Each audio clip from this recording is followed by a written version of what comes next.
Hello, passengers. And hey, welcome to the Midnight Train. All right. Welcome. And of course, this is where we bring the dark to light, if you're new here. And listener discretion is always advised. However, if you're not new here, hey, welcome back.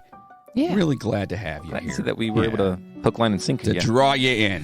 That you're drawn in, which is awesome. So thank you. But if you are new here, welcome. And hopefully you can handle it. Can you handle it? Yeah, can you? Think to yourself. You can't handle the truth. Yeah, we make joke about, all kinds of creepy stuff and, make fun of stuff. But we try to bring you as much information on each topic as possible. I am your host, Jonathan Sayre. And with me is my son, Logan Sayre. Yay. Yay. So now listen, we do talk about some, dark stuff. We get that. So if it's a little too much for you, we get it. But hopefully you guys can hang on with us. We try not to make fun of anybody, like victims or anything where we shouldn't, but we do make jokes as we go. So now you know.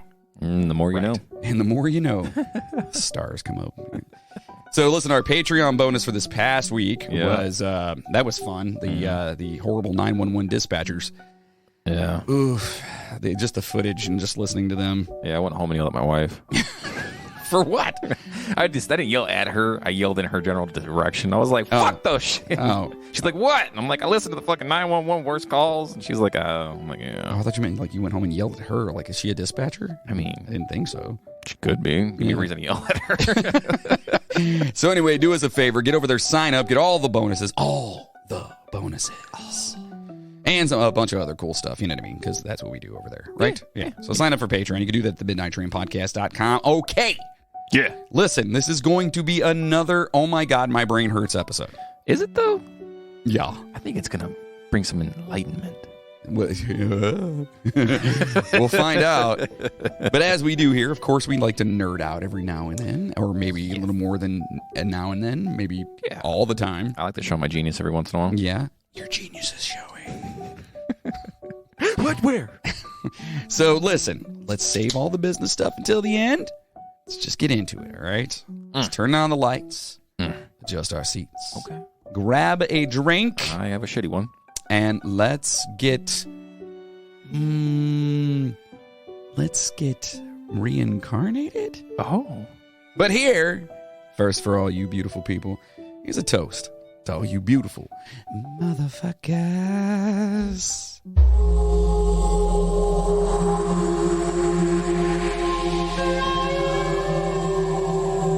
It's so loud every time. I know, you keep pulling it down. I know. Like it's not getting any quieter. I gotta keep adjusting it. Damn it, Jeff. So yeah, boy, this episode, I've been wanting to do this for quite a long time. Well, hopefully I made you proud. Me too. Now, I went through and it's good. It's good. It's just gonna... It's... Whether you believe in reincarnation or not, it's pretty wild. Because there's some stuff there that may make you rethink some things. A couple of them, I definitely rethought a little bit about stuff. Yeah. Yeah.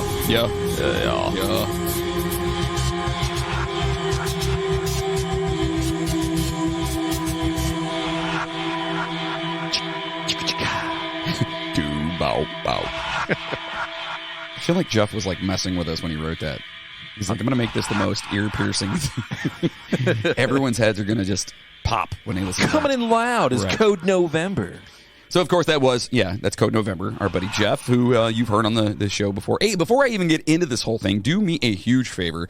I don't know where you can find it. Oh, you can find it on our Facebook. Mm-hmm. Our good friend, Chainsaw, as he's trying out for some Halloween thing where he could technically be put in a movie and killed by the guy that played Jason Voorhees. That'd be fucking amazing. Yeah, so if you guys can do us a favor, go to our Facebook, and I think he just posted it recently, and I said something else, and I'll keep it up. I'll pin it so you guys can see it. Yeah. And go in there and vote for Chainsaw. You guys know who he is. Yeah, it'd be nice to see that old guy get slaughtered. Yeah, it'd be cool to see him get just minced up by I think it's Kane Hodder. Is that who it is? I think it's Kane Hodder that's doing it. That's the guy that played. Yeah, one of the guys. But yeah, he's the cool one. So anyway, now that we got that out of the way, There you go, Chainsaw. Now fuck off. So hilarious though. He sent me a text today. He's like, "Hey, do me a favor and go vote for me." And I'm like, "Who's this?" He's like, "Are you serious? You don't have my number saved? This is Chainsaw." And I was like, "Oh no, sorry. This is a wrong number or whatever." or something like what I say. No, I said like, "No, I'm sorry. I don't know who that is." That's what it is. And then I posted, "This is the conductor, mother," and then sent a GIF going choo choo. It's pretty funny. Anyway, whatever. If you don't get it, you don't get it. So hey, Logan, did you know that when you die, you are actually brought back as a cowboy? Oh, okay. Yeah. Or if you're brought back as a cowboy, yeah, they call that reincarnation. Stupid. Reincarnation. That's pretty epic, huh? This is the kind of episode it's going to be. Oh, yeah. So that's right, folks. We're going to get pun-iful in today's episode as we dive deep into the life and times of reincarnation. We've all heard about the tales, myths, pseudo-science, factuals, testimonials, and first-hand accounts of reincarnation. Yes. Is it real? Yes. Is it tabloid conjecture? Yes. Are we stuck in an everlasting cycle until we break free and reach enlightenment? No. Do we need to join the Flatliners in order to find out? Mm-hmm. Good movie, by the way. Fucking amazing. Yeah. Well, let's go over everything we know and maybe some things that, you guys don't know. Maybe we don't know. You know what I'm saying? I didn't know what even episode we were doing until now. Right. We're going to learn y'all some shit. Oh, shit. So for those of you who don't know what reincarnation is, or maybe just don't understand what it is, or maybe just don't give a fuck. Oh, okay. The Latin root of the word reincarnation literally translates to entering the flesh again. Oh. Yeah. It's kind of I'll tell my wife later, like, about to reincarnate. I'm about to reincarnate you. Oh, that's horrible. Oh, just to make sure it gets sealed. Yeah. Boobs. Yeah. Oh, damn it. So reincarnation is the idea that a part of every person, or in certain cultures, every living thing continues to exist after death. Okay. The transmigration belief varies by culture and is imagined to take the form of a newly born human being, animal, plant, spirit, or as a being in some other non-human realm of existence. Oh, okay. Yeah. Okay. I don't want to come back as a plant, dude. No, I want to come back as a ghost. But you don't technically, do you come back as a ghost, or do you become a ghost? How the hell are you gonna wake up dead? I'm just saying, like, my brain already hurts. Oh man. So this aspect may be the soul, mind, consciousness, or something transcendent that is reborn in an interconnected cycle of existence. That's pretty powerful. Yeah. That's pretty good. Yeah. So reincarnation is the transfer of the soul, right? Okay. All right. So what is your soul? Oh. All right. So we're getting real deep. Logan feels that not everyone has a soul, or at the very least deserves one. But let's talk about what your soul is, right? Where does it reside? Oh. Is it just an idea we give to help us cope with the nothingness that happens after the lights just go out? Oh. Or is there more to the equation? According to the religion of the ancient Egyptians, a person is composed of both bodily and spiritual components. You walking around right now, you're a fucking cocktail. You didn't know that, but you are. You are a cocktail. Hopefully that tastes good. Yeah, not like the one you're drinking right now. Oh God, it's so bad. Yeah, that's good. You want to talk about it real fast? Yeah, I got this. And if Mickey's listening, Mickey, I know you hate the tangents. Tell us. It's a mixed drink. That's the company. It's Long Island Iced Tea. It's mixed. MXD. MXD. Drinks Company. Right. Premium malt beverage. Long Island Iced Tea. I want to go back real quick. What is it? It's a premium malt beverage. It's 12% alcohol for $1.79 at your local fucking gas station. And oh my God, does it burn the shit out of your throat. It's good, huh?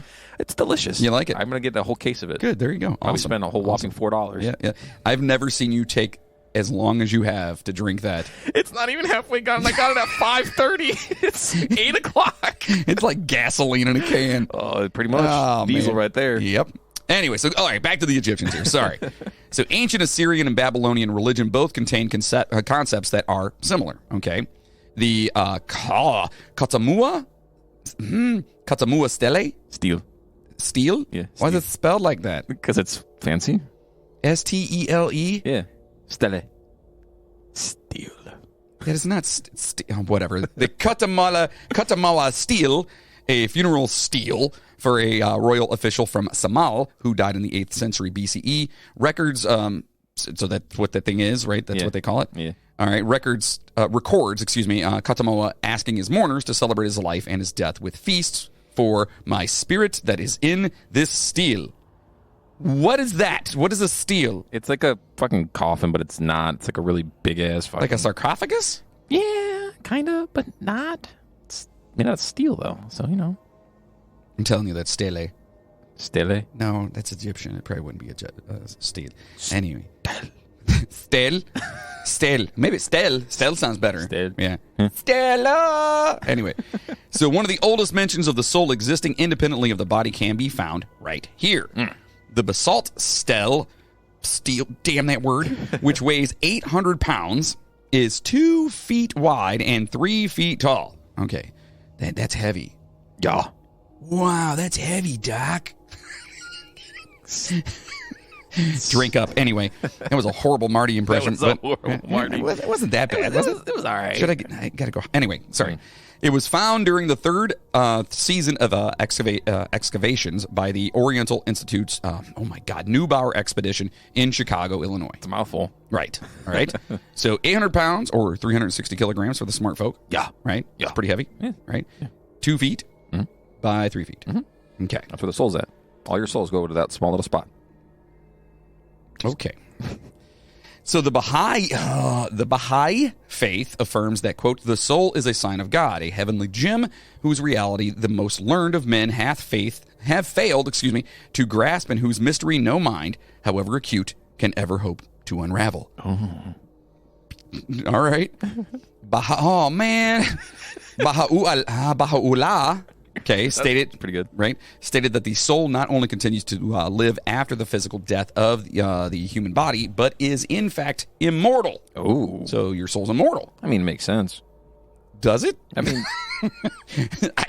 listen, I'm just gonna go ahead and say it right here. I don't know about any of this shit, so I'm just sure. Okay. Hey man, I did all the research, man. Everything you need to know about your soul, it's all online. All right. I know mine's black. Is it? Yes.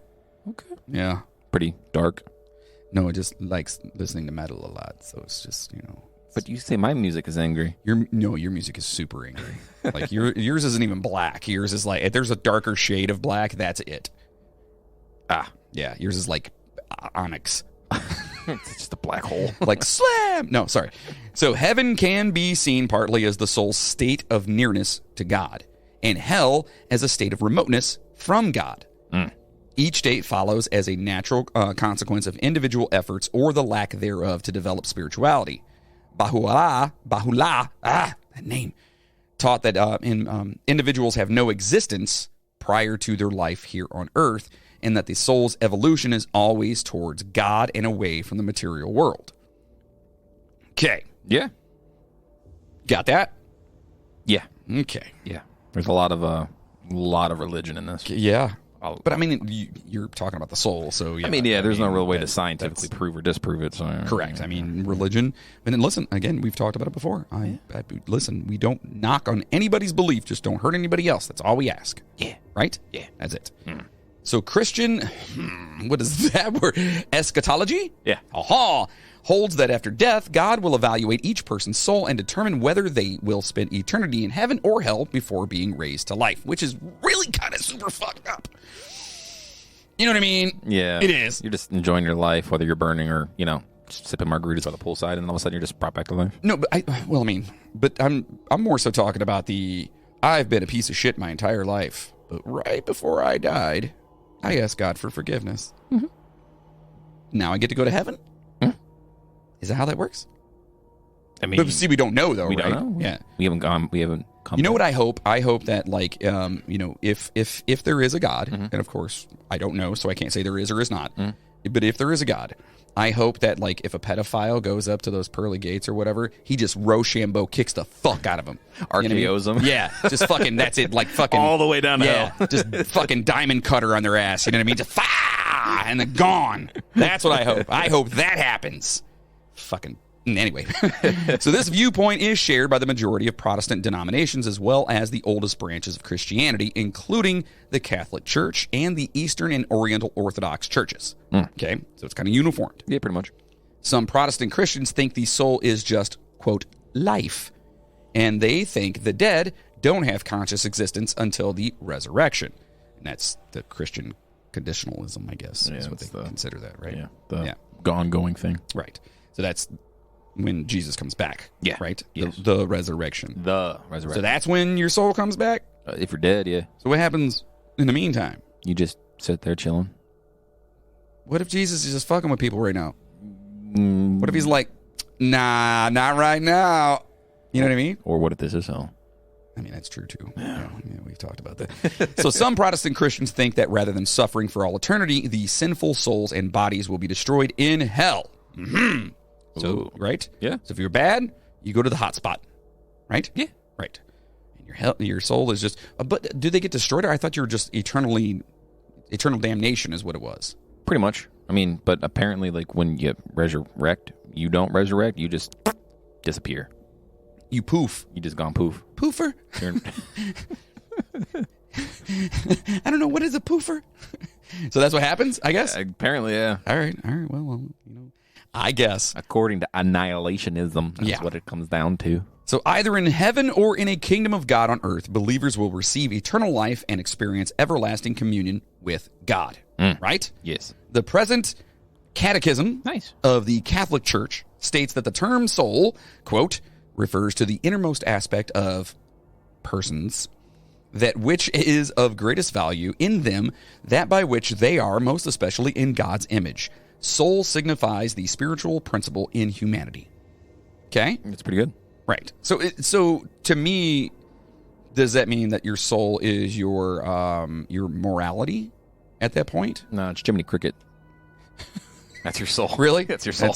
Just Jiminy Cricket. I would freak out if I saw a cricket on my sholler talking to me, telling me what to do. You have a little top hat. Yeah. Little hey, how you doing there, buddy? You know what I mean? What the fuck? I'm your soul. Am I that high? Oh my God. I swear I only took one tap. So all souls, living and dead, will be judged by Jesus Christ when he comes back to earth, right? Yes. That's what they say. He's on Mars right now, just kind of kicking back on a lawn chair. Yeah, I'm telling you. Watching shit unfold. He's on some like really awesome vacay. Oh, God, it's a long-ass vacay. I want one. He's probably out hanging out with like the James Webb. You know what I mean? That'd be kind of dope. Like, that's his own personal telescope. He's just fucking out there just looking and seeing and shit. Speaking of which, did you see that they just had a picture of the very first exoplanet? The one that's orbiting the Earth? The one, no. The one that's like outside of our entire solar system. Yeah. No, I didn't know we got pictures of it. Yeah. When I say picture, it's not a picture. Yeah. Well, because I mean, it's a picture, but it's like super like small, like very, very tiny. Yeah, because it's supposed to be. I don't know. They just know something is there before this whole thing went down. They just can't see it or pinpoint where it's at. They just know it's there. There's something there that weighs something. Yeah, no, they actually got a picture of it. I mean, obviously, it's not like a detailed picture. It's very, very tiny. But now they actually have physical evidence of it being there. Oh, which is pretty cool. That's pretty dope. I mean, it's like way out. And then there's this thing called, and we'll talk about this later because obviously people listening right now probably don't give a shit. But if you're a nerd like I am, when it comes to like space and solar system, you hear about this thing called, I think it's called Anwa or Anwa or Inwa maybe. Inwa? It's like named after the god of destruction and death and whatever like that. Oh, shit. Anyway, so they actually believe that this thing is like an extraterrestrial like spaceship. Oh, shit. Yeah. We'll talk about it later. Anyway, maybe we'll do an episode on it because it's crazy. That's pretty fucking wrong. Yeah, but then again, I was tired last night. Anyway, so the all souls, living and dead, again, will be judged. The Catholic Church teaches that the existence of each individual soul is dependent wholly upon God, right? The doctrine, quote, the doctrine of the faith affirms that the spiritual and immortal soul is created immediately by God. Okay? So now Protestants usually hold to the idea that the soul is real and eternal. But there are two main schools of thought regarding what this implies in terms of, a hereafter. Right. What happens when your ass die. Some, following Jean Calvin, believe that the soul persists as consciousness after death. Okay? Some people, including those who follow Martin Luther, think that the soul passes away with the body and remains asleep, or, just sleeps, until the time of the dead. Oh. Yeah, I don't know if I like that one either. I mean, kind of follows along like the whole Dia de los Muertos, where like your family comes back to the dead on the day before Halloween or whatever. You know? They have to remember you, Coco. Don't let the memory die out. No, Mama Coco. I love that movie. That movie's awesome. It's so good. Oh man. So various new religious movements deriving from Adventism, it's a branch of Protestant Christianity that believes in the imminent second coming, or the second advent of Jesus Christ, okay? Including Christadelphians, Seventh-day Adventists, and Jehovah's Witnesses. Similarly, that's just like particularly, just so we all know that. Make sure I put that in there a lot now. They believe that the dead do not possess a soul separate from the body and are unconscious until the resurrection. So in other words, so they believe that your body is just kind of walking around. There's no actual soul there. Yeah, I guess, or just laying there in the same spot for all eternity until you come back to life. All right.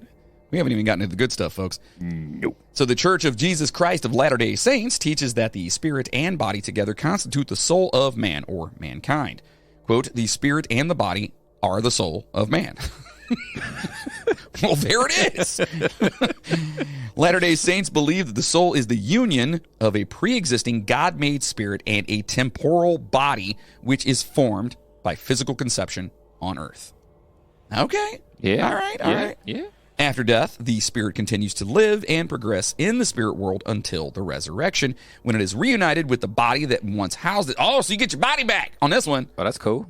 I mean, I kind of like this one the best.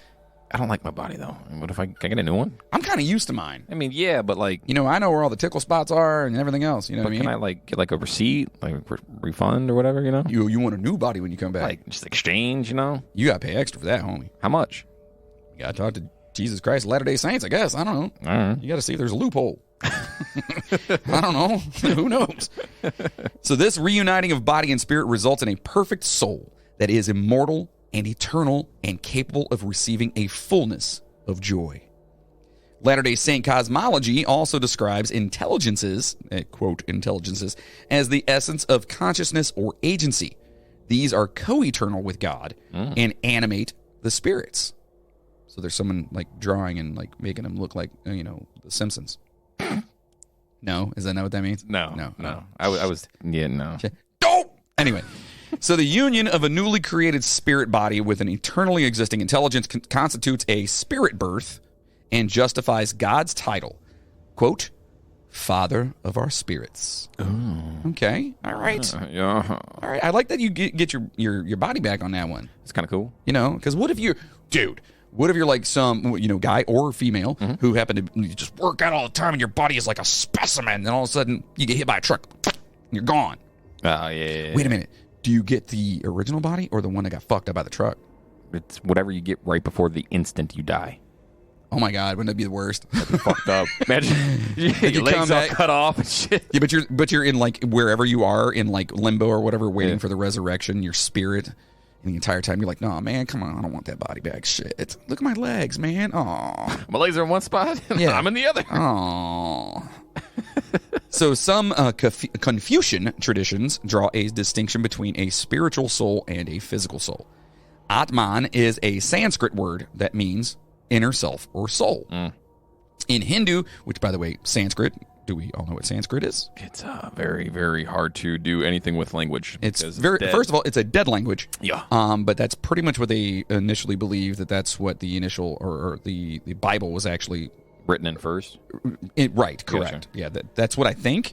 But remember, I don't know anything, so it's very possible that I'm full of shit. But anyway, yeah.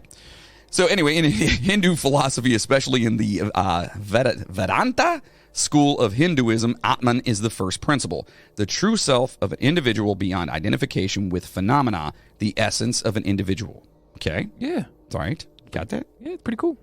In order to attain liberation, or moksha, a human being must acquire self-knowledge, Atma Jnana, right? Yeah. Which is to realize that one's true self, Atman, is identical with the transcendent self. Okay? It's very deep. Got that? Yeah. Dude, I'm telling you, man, I'm going to enlighten y'all motherfuckers. For real. Like, you guys are going to be like, holy shit, Jonathan can read. So the Quran, the holy book of Islam, uses two words to refer to the soul, which is ruh, right? I'm hoping I'm saying that correctly. Translated as spirit, consciousness, pneuma, or soul, and nafs, translated as self, ego, psyche, or soul. Okay? So you got ruh, and you got nafs. Yeah. Right? Cognates? What the hell is a cognate? It's an idea. Oh, cognates of the Hebrew nefesh and ruach, right? So that's what they came up with. Yeah. The two terms are frequently used interchangeably, though ruh is more often used today, Junior, to denote the divine spirit or the breath of life, while nafs designates one's disposition or characteristics. Right. In Islamic philosophy, the immortal ruh drives the mortal nafs. Okay. Kind of like the ego, superego, and all that other Right. stuff. Yeah. Yeah. Which comprises temporal desires and perceptions necessary for living. Can't have one without the other. Right. Yin and yang. Yeah. Yeah. It's yin. I said yang. Yin and yang. Yin. Good to keep the yang up. Ain't nothing wrong with my yang. Dude, you guys got to tell me what movie that is. Seriously, I want to know. You have no idea. You have no idea. Yeah, you have no idea. Apparently, it's an old movie. It's oh. Wow. Got him, coach. Why, yes. Yes, it is. How old is it, though? 80s. Oh, okay. Yeah. So in Jainism, I hope I'm saying that correctly as well, every living being, from plant or bacterium to human, has a soul, and the concept forms the very basis of, is it Jainism or Jainism? Jainism. Jainism. According to Jainism, there is no beginning or end to the existence of the soul. It is eternal in nature and changes its form until it attains liberation. We're just stars living as humans right now, man. Stardust, baby. That's it. That's it. I see. I like that. Yeah, it's That's pretty cool. dope, right? Yeah, I like that. We're just stars wanting to see how shitty it is to be a human right now. That's it. I love that we're back to this, talking about this again. I feel like it's like we go and talk about true crime and like death, ew. And then it's like back to stardust, man. All we are is dust in the wind, dude. God. Because that's all we are. You need to have the Keanu hair when you do that, though. Whoa. So jiva or jiva is the immortal essence or soul of a living organism, human, animal, fish, or plant, etc. Okay, now hold on. Before I go back, before I go on to that, that even bacterium has a soul, that's kind of messed up. I mean, yeah, think about it. You're killing, whenever you wash your hands, you're killing a lot of souls. It's fucked up. Right. So question here real fast, and this is something from my grandmother when I was a kid. She had me super, your great-grandmother. She had me super fucked up. She was like, you don't get in heaven because murder is a sin. Anything on this earth, it's you just can't kill. You can't kill. And I'm like, I'm walking around not wanting to step on ants, spiders, grass, anything. Oh, yeah, dude. She had me twisted for a while. Not even joking. But think about that, though. Yeah. What if that was the finite little clause at the bottom of the life contract is that, you cannot kill anything that is living that has a soul. Thou shalt not kill. Didn't say what. Right, exactly. It never says, at least as far as I know. Yeah, I mean, I don't. It never says that thou shall not kill another human being, right? As far as it just I know. says thou shalt not kill. Right. Right? Yeah. And if I'm wrong on that, listen, religious listeners, I would love, first of all, why are you here? Because I feel like I insult you guys all the time, and I don't mean to do that at all. But secondly, like, I would like to know if it says anything like that. Like, where's the definition of that? Right. Like where does that end? Because grass apparently is living. Yeah. Trees, the food we eat, stuff like, you know what I mean? Well, technically, fire is classified as a living, breathing thing. Correct. Too, it has the three things you need. Yeah. Yeah. I like fire. Fire. Keep me from my bunghole. Oh. So they do believe that the immortal essence of soul or living organism, which survives physical death. That's the jiva. Right. The concept of a jiva in Jainism means not soul. And represents matter. Including the body, time, space, non-motion, and motion. In Jainism, a jiva or jiva is either samsara, which means mundane or caught in cycle of rebirth, or mukta, which is liberated. Yeah. Okay. Simple. Yeah. We all got souls. Yeah. You guys got all this? Yeah. Especially the little spider in your house that you don't want. Instead of just picking it up and putting it outside, you step on it and now you're going to hell. Good luck. Yeah. And think of all the things we've stepped on that we've killed throughout our lifetime. Can you imagine, like, if you're at the pearly gates and he's like, well, I got to get forgiveness from everything that you killed in your life? He's got a death toll. Awesome. With all the video game characters. Yeah. He's like looking at everything like, do you remember when you were in 4th grade and you were outside playing and you had that magnifying glass? Yeah. You're going to be here for a while. That's all I'm saying. Yeah. One day for every life. Yeah. So according to this belief, until the time the soul is liberated from the samsara, which is the cycle of repeated birth and death, it gets attached to one of these bodies based on the karma, with the actions, karma, of the individual soul. Okay? So the worse you are in your past life, the worse off you're going to be with the next life. Oof. Irrespective of which state the soul is in, it has got the same attributes and qualities. The difference between the liberated and non-liberated souls is that the qualities and attributes are manifested completely in case of Siddha, which is the liberated soul, as they have overcome all the karmic bondages, whereas in case of non-liberated souls, they are partially exhibited. Souls who rise victorious over wicked emotions while still remaining within physical bodies are referred to as arahants. Yeah. Ha-ha! You guys get all that? Yeah. Yeah. Basically, that's basically the cosmic fuck around and find out. Pretty much. Yeah, that's what it is. Yeah. Play stupid game, win stupid prizes. That's it. So Judaism relates to the quality of one's soul to one's performance of the commandments. You know, the mitzvot. Yeah. And reaching higher levels of understanding and thus closeness to God. Enlightenment. Right? Okay. Now. This one I had to put in there. Oh, boy. Then there's Scientology. All right. The Scientology view is that a person does not have a soul. In fact, it is a soul. Oh, shit. It is the belief of the religion that they do not have the power to force adherents' conclusions. Oh, therefore, a person is immortal and may be reincarnated if they wish. Only if you wish, though. Only if I wish? Yeah. So if I just, and, you know, you're like, whoever is there is like, I'm not going back. You want to restart? Like, I mean, depends. What do I come back as? You got 3 options. Come back as another fucking human, or you can come back as a sea cucumber, or, you know, you're fucking blade of grass. What do you want to be? Out of any of those? Yeah. Yeah, I'm staying. Yeah. Those are my options, man. I'm out. Yeah, I'm good. Well, I mean, it's karma. Freaking blade of grass, dude. God. Just flowing in the wind, man. Yeah, like just you grow every day and get your head cut off. You're like somebody's hair. You know what I mean? Like someone's gonna cut you eventually. It's just it's not good. Yeah. So anyway, the Scientology term here. All right. So again, they view the one's future happiness and immortality, as guided by their spirituality, is influenced by how they live and act during their time on Earth. Ooh. Again, fuck around and find out. Yeah. Right? The Scientology term for the soul is thetan, derived from the Greek word theta, symbolizing thought. It's theta. I said theta. It sounds stupid. I'm sorry. It doesn't sound stupid. It sounds so it's theta. The ta. Theta. Like the top or the bottom? Both. Oh, shit. The middle.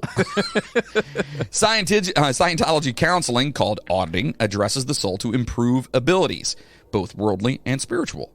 The ideologies surrounding this understanding align with those of the 5 major world religions. And no offense to anybody who happens, if you happen to be a Scientologist, I'm sorry. No. We're starting a new religion. We're going to call it the belief of the Midnight Train, and we require funding.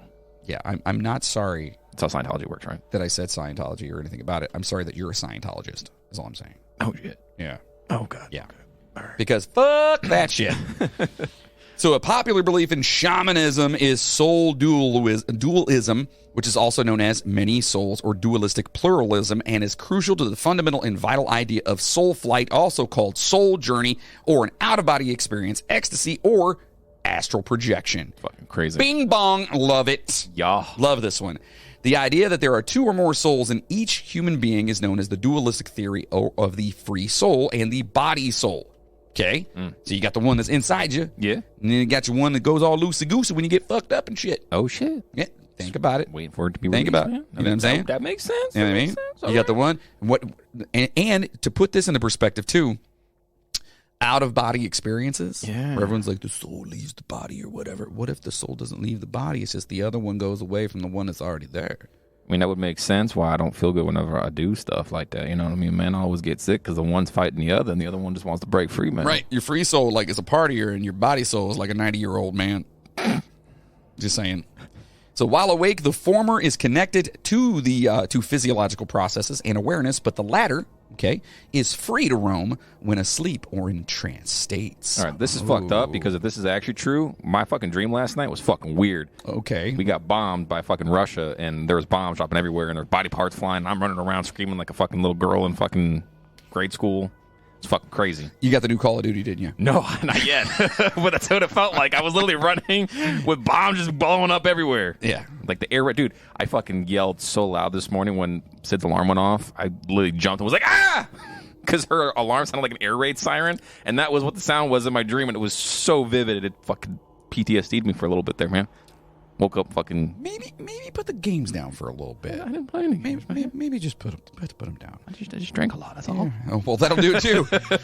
So there are numerous soul types with various purposes in some circumstances. So shamanism, I actually used to dive into that when I was younger. Yeah. I was like super into it, like It's pretty cool. experiencing it. It's just they have a lot of correlation with, to be honest, with like Wicca and Wiccan and Right. whatnot. Yeah, and Buddhism as well. Yeah, Buddhism's really cool. Yeah, so if you guys get a chance, go out and read a book about shamanism. It's pretty awesome. Yeah. So Shinto, which is an amazing sushi restaurant down the street. Yes. It's pretty awesome. Fucking amazing. And shout outs to Shinto. Oh, yeah. All right. Hold on. Yeah. Oh, yeah. Yum yum sauce. Well, Faki for the road, you know what I mean? Oh, yeah, it's good. It's good. So Shinto, not the sushi place, distinguishes between the souls of living persons, the tamashi, and those of dead persons, the mitama, each of which may have different aspects or subsouls. That's pretty awesome, though. Yeah, it's pretty dope. Sikhism considers the soul Atma to be part of God, which is Waheguru. Okay. Various hymns are cited from the holy book Guru Granth Sahib that suggests this belief. Quote, God is in the soul, and the soul is in the God. Yes. Okay. Guru Granth Sahib is what we're talking about, the holy book. Yeah. Not to be confused with the Guru Pitka. Is that from that stupid fucking movie? Love right? Guru? God Yes. damn it. Barishka Shut your fucking... I apologize on behalf of him for that one, just because he likes that movie. That should have gotten an Oscar. You should have gotten Oscar. God, that movie. Blech. Anyway, so according to Chinese traditions, every person has two types of soul called Hun and Po. Oh, like Po from Kung Fu Po, Panda. yeah, Kung Fu Panda, yeah. Which are respectively Yang and Yin. And of course, it's Yin, not Yang, like I said earlier, because I'm an idiot. So Taoism believes in 10 souls. Oh, shit. Oh, boy. Or the Sanhukipo, 3 Hun and 7 Po. That seems a little uneven. I mean, is it? I mean, 4 is bigger than 3. Is it? Told you I wasn't good at math, right? So a living being that loses any of them is said to have mental illness or unconsciousness, while a dead soul may reincarnate to a disability, lower desire realms, or may even be unable to reincarnate. Like you can't come back because you're missing one of those. Yeah. That's crazy. Yeah, you come back missing. Yeah, it kind of like blew my mind a little bit. Yeah. Well, hopefully we didn't blow your guys' minds too much because we're still rolling here, baby. Get a little deep there, talking about what's going to happen, and we talked about that, like when after you die and all these other things. Well, we did say we wanted to do the episode, right? Reincarnation, and to do it right, this is the. I want you to say that, please. This is the way. Okay. Show me the way. Okay. I just wanted you to say that. So now it seems as though the soul is prevalent in just about every religion, right? Yeah. Okay. I mean, but why? I mean, all right. Is this just a way of putting a forced answer to a question that we can't solve? Like the Grim Reaper. Think about it. Yeah, exactly. Put a face on it, right? Yeah. Like the creation of our existence or the so-called plan laid before us. Okay. Too deep? I like that. Yeah.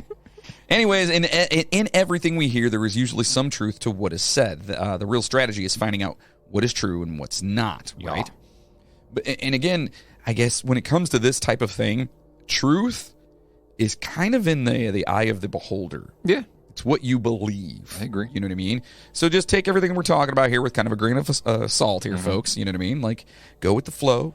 Have a drink. Oh, yeah. You know? Enjoy yourselves. You know what I'm saying? You hear? Yeah. We're talking about some reincarnation. You know what I mean? Let's get reincarnated. I'm going to reincarnate my wife later. You know what I'm saying? Hey-oh. Sorry. So while there has been no scientific confirmation of the physical reality of reincarnation, where the subject has been discussed, there are questions of whether or not, or whether of how, such beliefs may be justified within the discourse of science and religion. Okay? This is honestly one of those things that, like, either people believe or they don't, or they just straight up are like, no, that's bullshit. You know?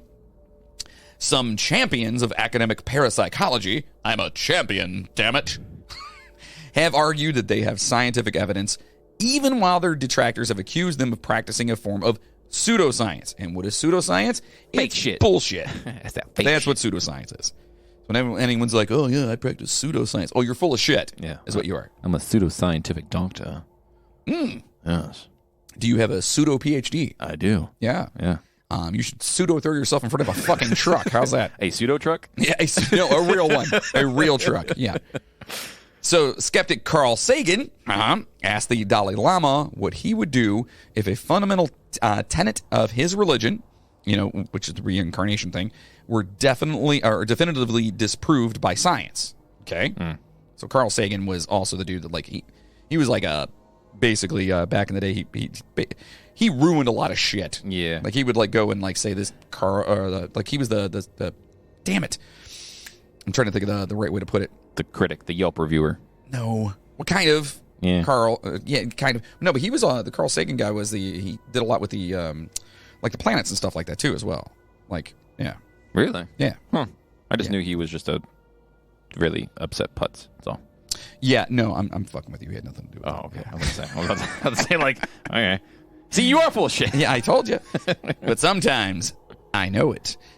So the Dalai Lama answered, quote, if science can disprove reincarnation, Tibetan Buddhism would abandon reincarnation, but it's going to be mighty hard to disprove reincarnation. Pretty hard, yeah. Okay? I mean, you can't. Right. There's no way to do it. It's like trying to prove the multiverse. Right. Yeah. So Sagan considered claims of memories of past lives to be worthy of research, although he considered reincarnation to be an unlikely explanation for these. Over the course of 40 years, University of Virginia psychiatrist Ian Stevenson studied more than 2,500 cases of young children who claimed to remember previous lives. Ooh. 12 volumes were written by him, including Where Reincarnation and Biology Intersect, Reincarnation and Biology, A Contribution to the Etiology of Birthmarks and Birth Defects, and 20 cases suggestive of reincarnation. I hate the titles of all these scientific books. No.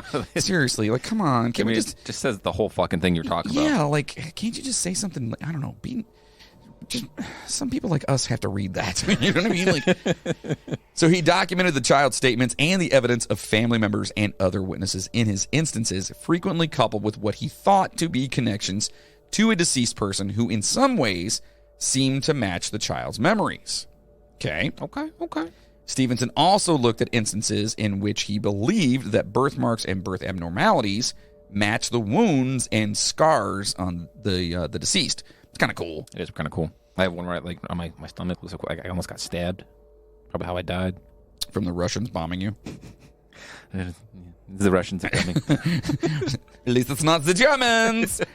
So medical records such as images from an autopsy were occasionally included in his documentation, okay? So basically, he'd say, here's a kid, and then they claim they're this person, and look, there's this, like, thing. There's a boo-boo on his foot, I guess, right? Yeah, he died from getting stabbed in the foot? Yes. I mean, it happens. I mean, Achilles, yeah.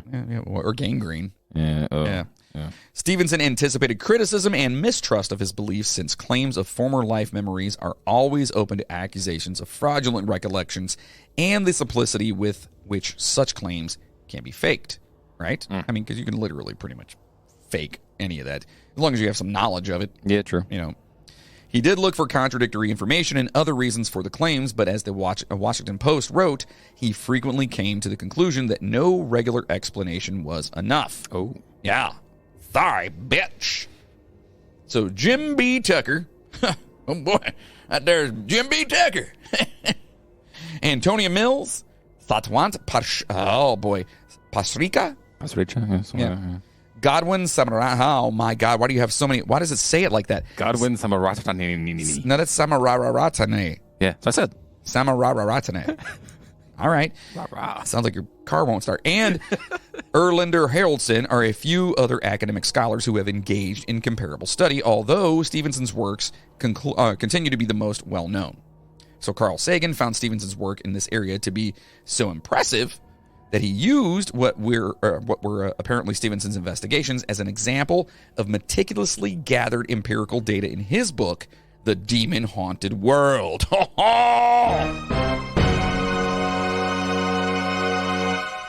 Hot damn! That's crazy. I don't know. I kind of just like the title. See, that title's much easier. Yeah. You know what I mean? The fucking 20 different things about you that I wanted to figure out. The Demon-Haunted World. Hey, what's this book about? The Demon-Haunted World. Right, but my dumb ass can understand what that means. You know what I mean? Keep it simple, stupid. That's it. God. Kiss. So though he rejected reincarnation as a reasonable explanation for the stories, he wrote that the phenomenon of purported past life memories should be further studied. Yeah. All right, so he's like, nah, I don't believe in that shit, but maybe. In his book, The End of Faith, Sam Harris mentioned Stevenson's writings as a component of a collection of evidence that appears to support the reality of psychic phenomena, but only draws on arbitrary human experience. Well, fuck you, Sam Harris. Why don't you get off Stevenson's dick? How's that sound? So Paul Edwards, a philosopher, called Ian Stevenson's reincarnation tales, quote, purely anecdotal and cherry-picked, refuting Stevenson's assertions. It sounded so good at first, and it's just cherry picked. I'm like, oh. Paul Edwards sounds like an asshole too. They all are assholes. The stories, according to Edwards, are the products of selective thinking, suggestion, and false recollections that arise from the researcher's or the family's belief systems and cannot be taken into account as empirical proof. Bow. The philosopher Keith Augustine wrote in a critique that the fact that, quote, the vast majority of Stevenson's cases come from countries where religious belief in reincarnation is strong and rarely elsewhere seems to indicate that cultural conditioning, rather than reincarnation, generates claims of spontaneous past life memories. Okay. Yeah. It makes sense. Yeah. That makes sense to me. Okay, so if your religion kind of like introduces this repeatedly or whatever, then I guess kind of makes sense that you would go there with it. I mean, I don't know. I don't know. Who am I? So further, Ian Wilson pointed out that Ian Wilson. Please tell me that's a brother. Whoa. Be amazing. Pointed out that a large number of Stevenson's cases consisted of poor children remembering wealthy lives or belonging to a higher caste. Ha ha! Little poor boy believes he was rich at one time. You weren't. Go home, you fucker. That's not me saying it. That's the elites. That's wow. The elite saying it. Yeah. That's Ian Wilson saying that. Yeah, fuck this guy. Ian Wilson's a dick. I know. So in these societies, claims of reincarnation are sometimes used as schemes to obtain money from the richer families of alleged former incarnations. That is fucked up. I do believe I used to live here.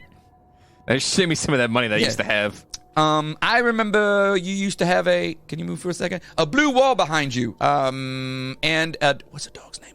And Spot. Yeah, I knew that. Right.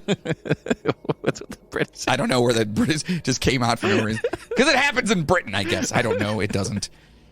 So later, Stevenson wrote a book titled European Cases of the Reincarnation Type that collected cases from societies where reincarnation is not widely accepted. Ha ha! Oh. He's like, oh yeah, guess what? Suck my dick, Ian Wilson. That's what he said. That's what he did. Robert Baker said that that despite this, all of the past life experiences examined by Stevenson and other parapsychologists are explicable in terms of well-known psychological characteristics such as a combination of confibulation and cryptomnesia. What the fuck is that? Cryptomnesia, yeah. What is that? I talk about it. Read on. Oh my God. Reincarnation conjures assumptions, according to Edwards, that are at odds with contemporary science.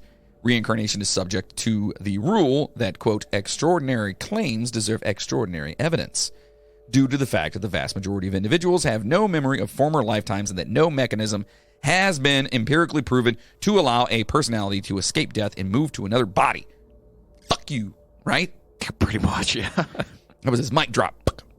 Researchers like Stevenson were aware of these restrictions. Okay, so I do love that extraordinary claims deserve extraordinary evidence. I love that. Yeah. Like, if you're going to have some outlandish freaking claim of something, you better have some outlandish evidence. Fuck yeah, dude. Like, you better prove the shit out of this. Fuck yeah. It's the whole thing with the, and I hate to say this, but no, everyone here, if you're a long-time listener, you know that, like, I don't really believe in, like, the whole aliens and UFOs and shit like that. Not that I don't believe in UFOs, because obviously things float around and it's unidentified. And anyway, you know what I'm talking about. Yeah. Little green men have not fucking been here, is all I'm saying. Yeah. In my opinion. Okay. Allegedly. Allegedly. But what I'm saying is so for all these people that are like, no, they have.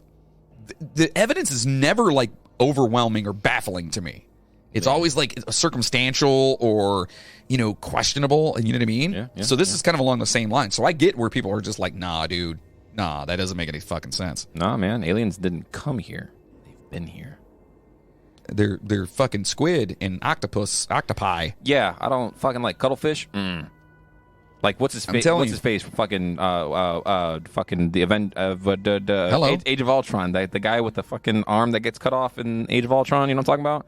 He's like, the only thing that scares him in his entire world is fucking cuttlefish, because they fucking just swim around and they're fucking cannibalistic and they strobe lights like constantly and they fucking hunt packs and shit. Who the fuck got his arm cut off? The fucking, like, weird Australian guy that deals unobtainium, or not unobtainium. What the fuck is it called? I know who you're talking about. What's his name? Cock. No. Crunk. Shit. I know who you're talking about. Yeah, that guy. The guy who comes That's back the guy that plays Civil War. the voice of Smeagol. Yeah. What? I just blew your mind, didn't I? That's that shit again. Yeah, no, I swear to God, yeah. That's the thing. From now on, you're never going to know if I'm full of shit or not. I can't tell. But no, he did, seriously. Yeah, he played the voice of Smeagol, and he also played the voice of the dragon in the Hobbits, whatever.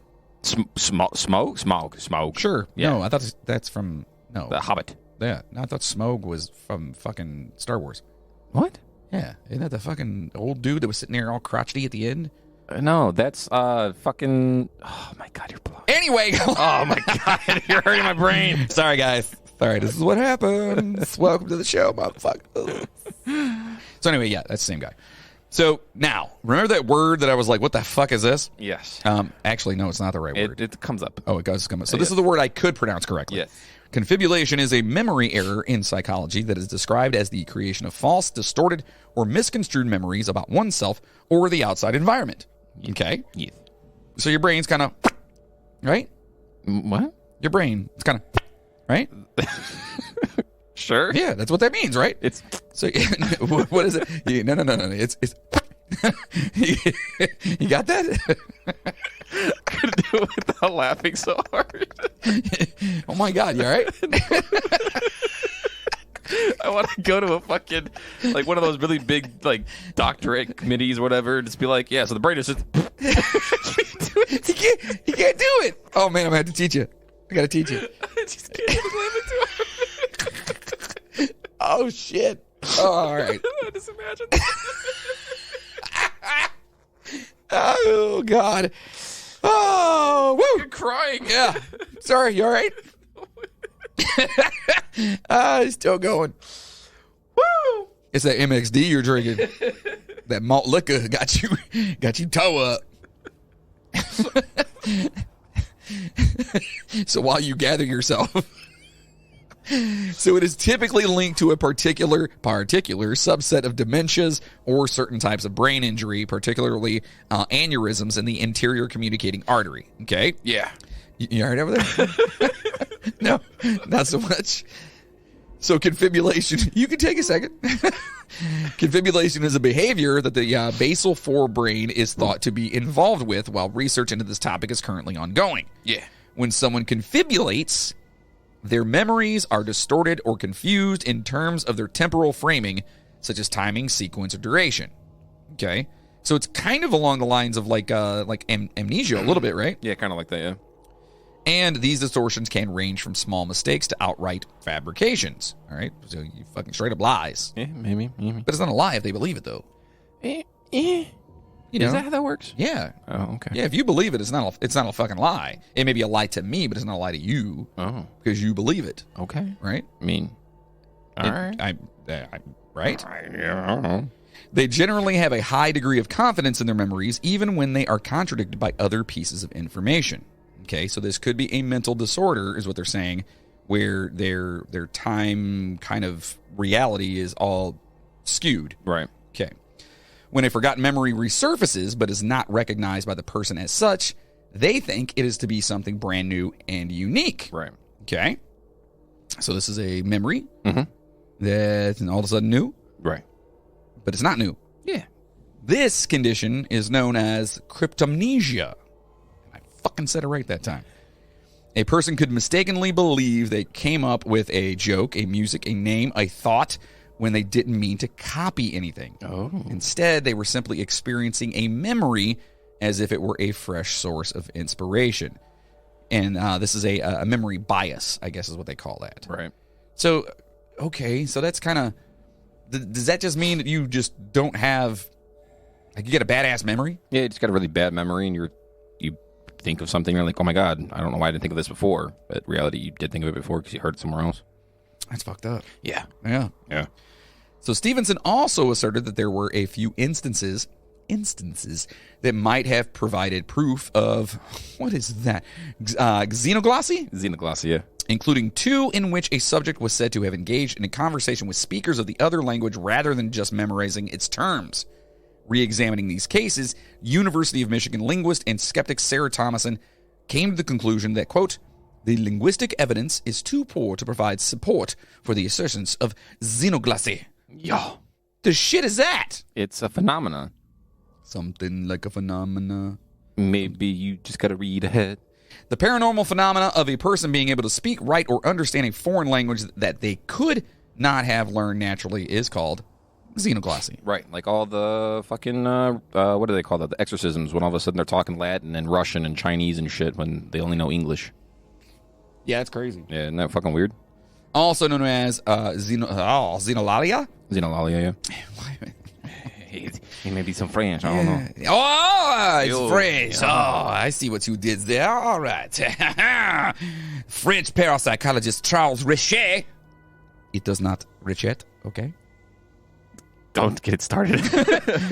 Well, he coined the term xenoglossy in 1905. That's a long time ago. Yeah. In addition to modern assertions made by parapsychologists and reincarnation researchers like Ian Stevenson, the New Testament contains claims of xenoglossy. Oh. The existence of xenoglossy is a real phenomenon, and they say it's not supported by science, right? Right. In xenoglossy, there are 2 distinct categories.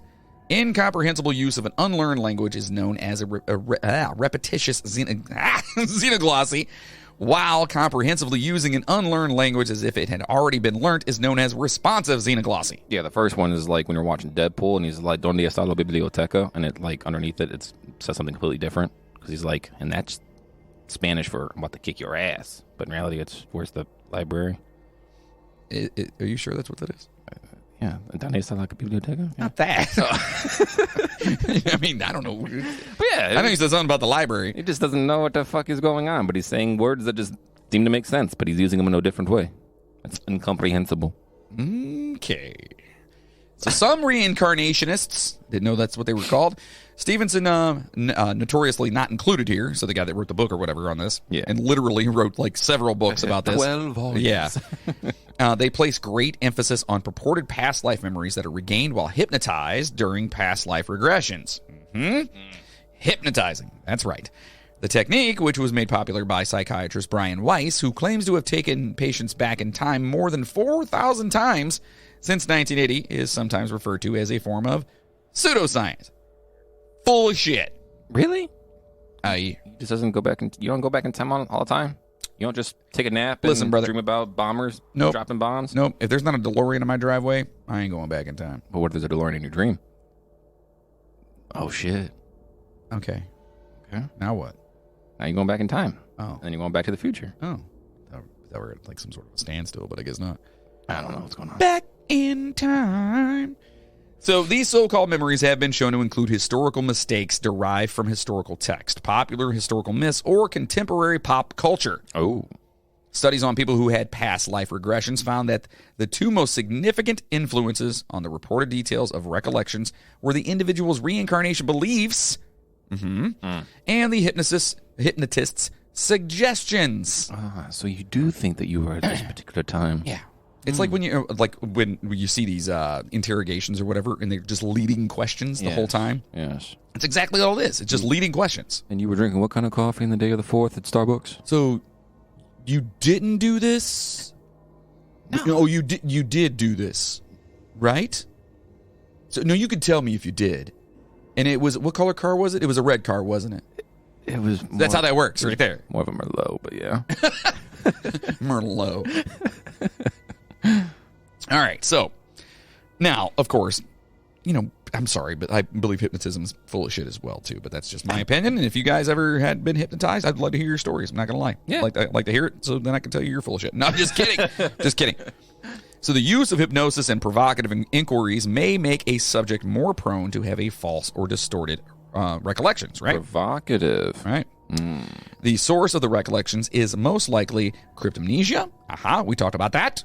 And confibulations, which mix experiences, knowledge, imagination, and suggestion or instruction from the hypnosis guy, hypnotist, as opposed to recall of a prior existence.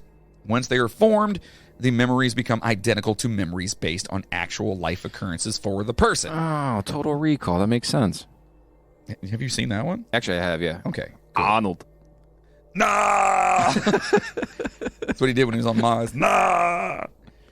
So basically what they're saying here is that these again, they're not actual occurrences. There's something there that's either been fed to them or they've heard it from someplace else or something like that. Yeah. And so they immediately think like, oh, I was, Hans Christian Andersen in a past life. Hans Christian Andersen. That's a hell of a name.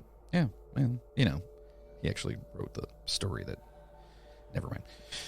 So, because it offers no proof for its assertions and makes people more susceptible to false recollections, past life regression has been criticized as immoral. Oh. According to Louis Cordon.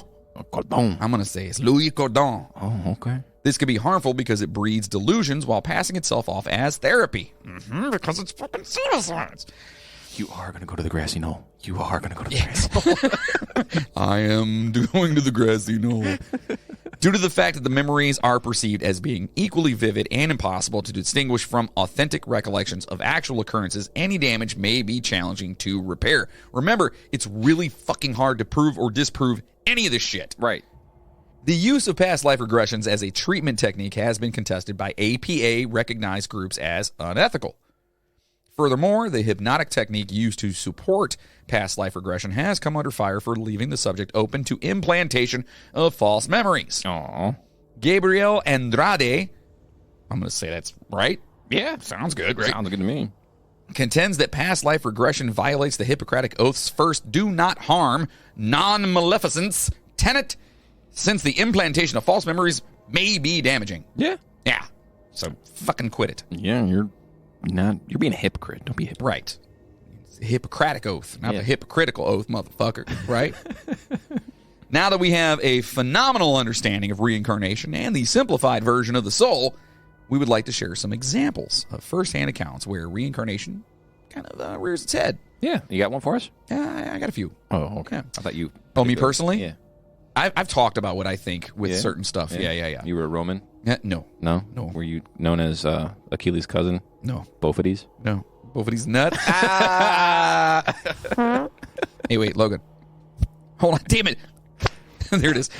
That's better. See, That's I'm better. not laughing trying to do it. It's a lot easier. Yeah, but you got to do it with your lips, though. It's easier. There you go. Yeah. Right now, everyone's going, what the fuck are they doing? All right, so now all we ask of you, dear listeners, is to give us your honest opinions and maybe share your own stories or beliefs. Now, I know that was a lot to unpack during that whole little segment right there. And maybe we gave you a little path to go down. Yeah. Yeah. Or maybe we just hurt your head more. I'm leaning more towards that. Yeah. So we want to thank listverse.com for some of their firsthand accounts of a reincarnation here. Okay. So we got a few of them here for you. Yeah, just a couple. So let's see if you guys believe what these folks may be saying. Maybe even heard of some of these. Ooh. Maybe you are one of these guys. That'd be awesome. Tell us. Do it. So first, let's talk about Edward Austrian? Austrian? Why did that seem so hard for me to say? I didn't think it was right as I was looking at it. Yeah. It's Austrian. Austrian. Is it? It's Austrian. It's Austrian. Is it Austrian? It's Australian. Stop it. God. Fuck. So a 4-year-old boy called Edward Austrian, or let's just call him Edward, because it just seems weird. Well, Eddie. Had been complaining of a sore throat since his mother she could remember. He also can't stand gray, drizzly days, apparently. Yeah. He doesn't like the gray, shitty outside. Yeah, he doesn't like when it's dreary. Not a fan of the kind of weather we've been having around here lately. Yeah. Around this time, the little boy began referring to his sore throat as his shot. Oh. His mother obviously didn't think anything of it. After all, kids make shit up all the damn time because they're fucking kids. He, instead of saying shot, he actually meant shit. Right. Oh, I hope not. But, maybe. I don't know.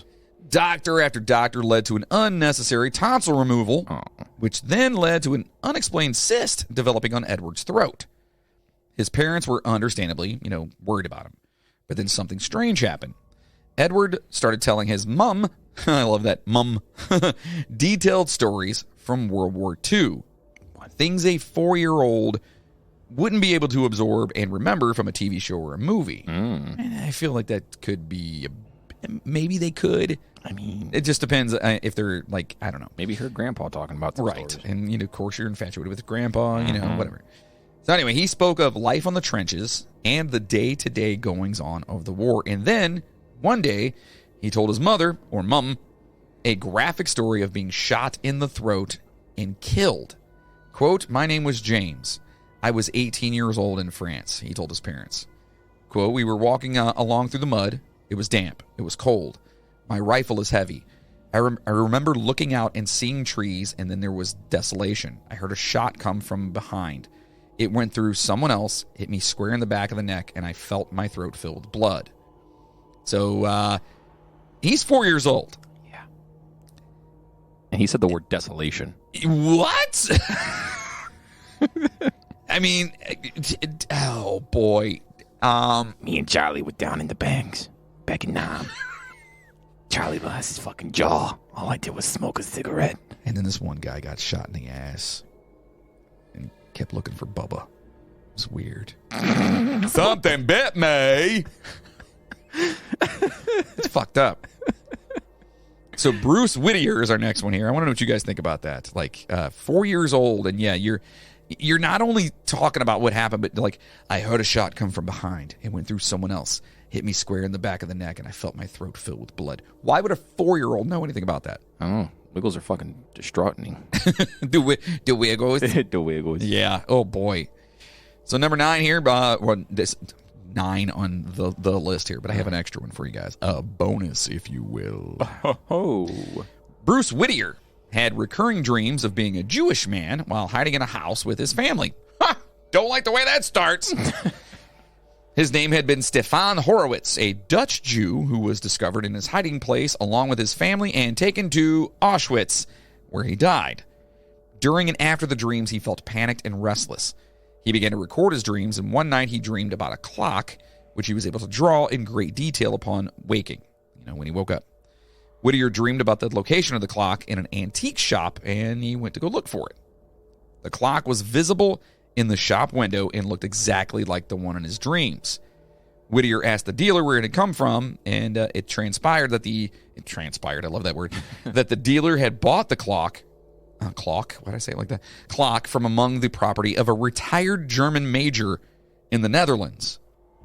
And obviously this convinced Whittier that he had really, had a past life and was taken to Auschwitz. That's fucking horrible. Yeah. Oh, I don't like that one. Peter Hume is the next on our list here. Peter Hume, a bingo caller for Birmingham, England, started having... Is that his like real like daytime job? Is that what you do? Bingo caller, yeah. Is that what you do? That's your job? B12. Like that'd be amazing. No, that'd be the worst job ever. And we have bingo. Yay. Bingo in the third seat, fourth row over. Blue shirt.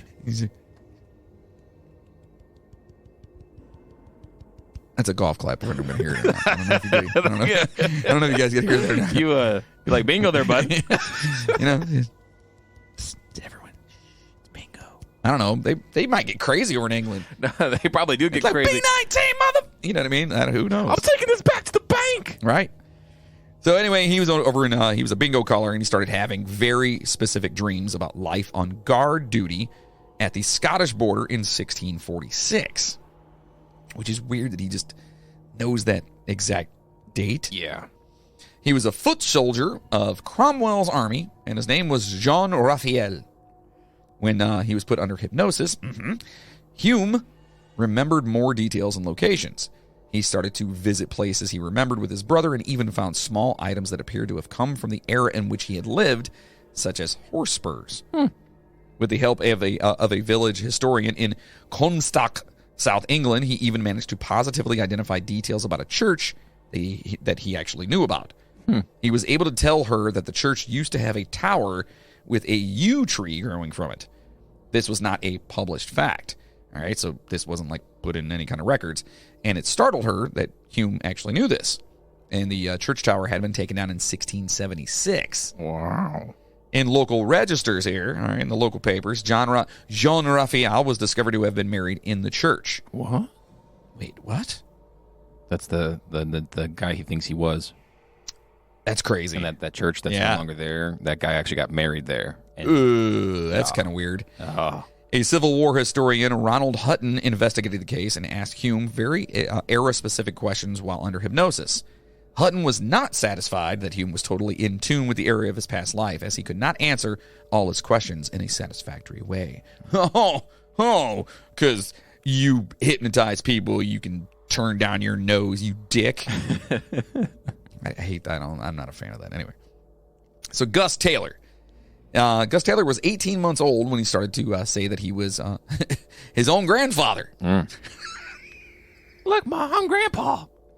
I'm my own grandpa. I'm my own grandpa. Oh, my God. Young children can be confused about their own identity and those of their family members, but this was kind of different. His grandfather had died a year before Gus was born, and the boy totally believed that they were the same person. When shown some family photographs, Gus identified Grandpa Augie when he was 4 years old.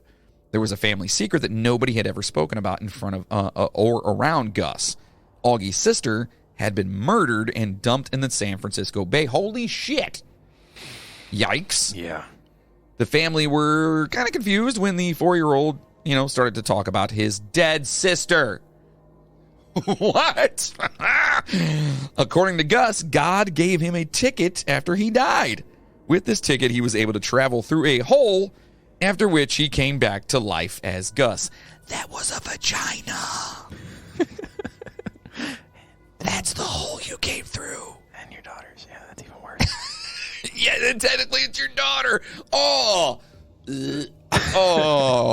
boy. You're welcome. Oh, boy. 5-year-old Imad Elawar from Lebanon started talking about his life in a nearby village. The first 2 words he spoke as a child were the names Jamaleh and Mahmoud. And at the age of 2, he stopped a stranger outside and told him that they had been neighbors. The child and his parents were investigated by Dr. Ian Stevenson, that guy we talked about earlier that has all those books. Yeah. Imad made over 55 different claims about his previous life. Okay, this is a 5-year-old. The family visited the village that the boy had been had spoken of, together with Stevenson, and found the house where he claimed he had lived. Imad and his family were able to positively identify 13 facts and memories that were confirmed as being accurate. Ooh.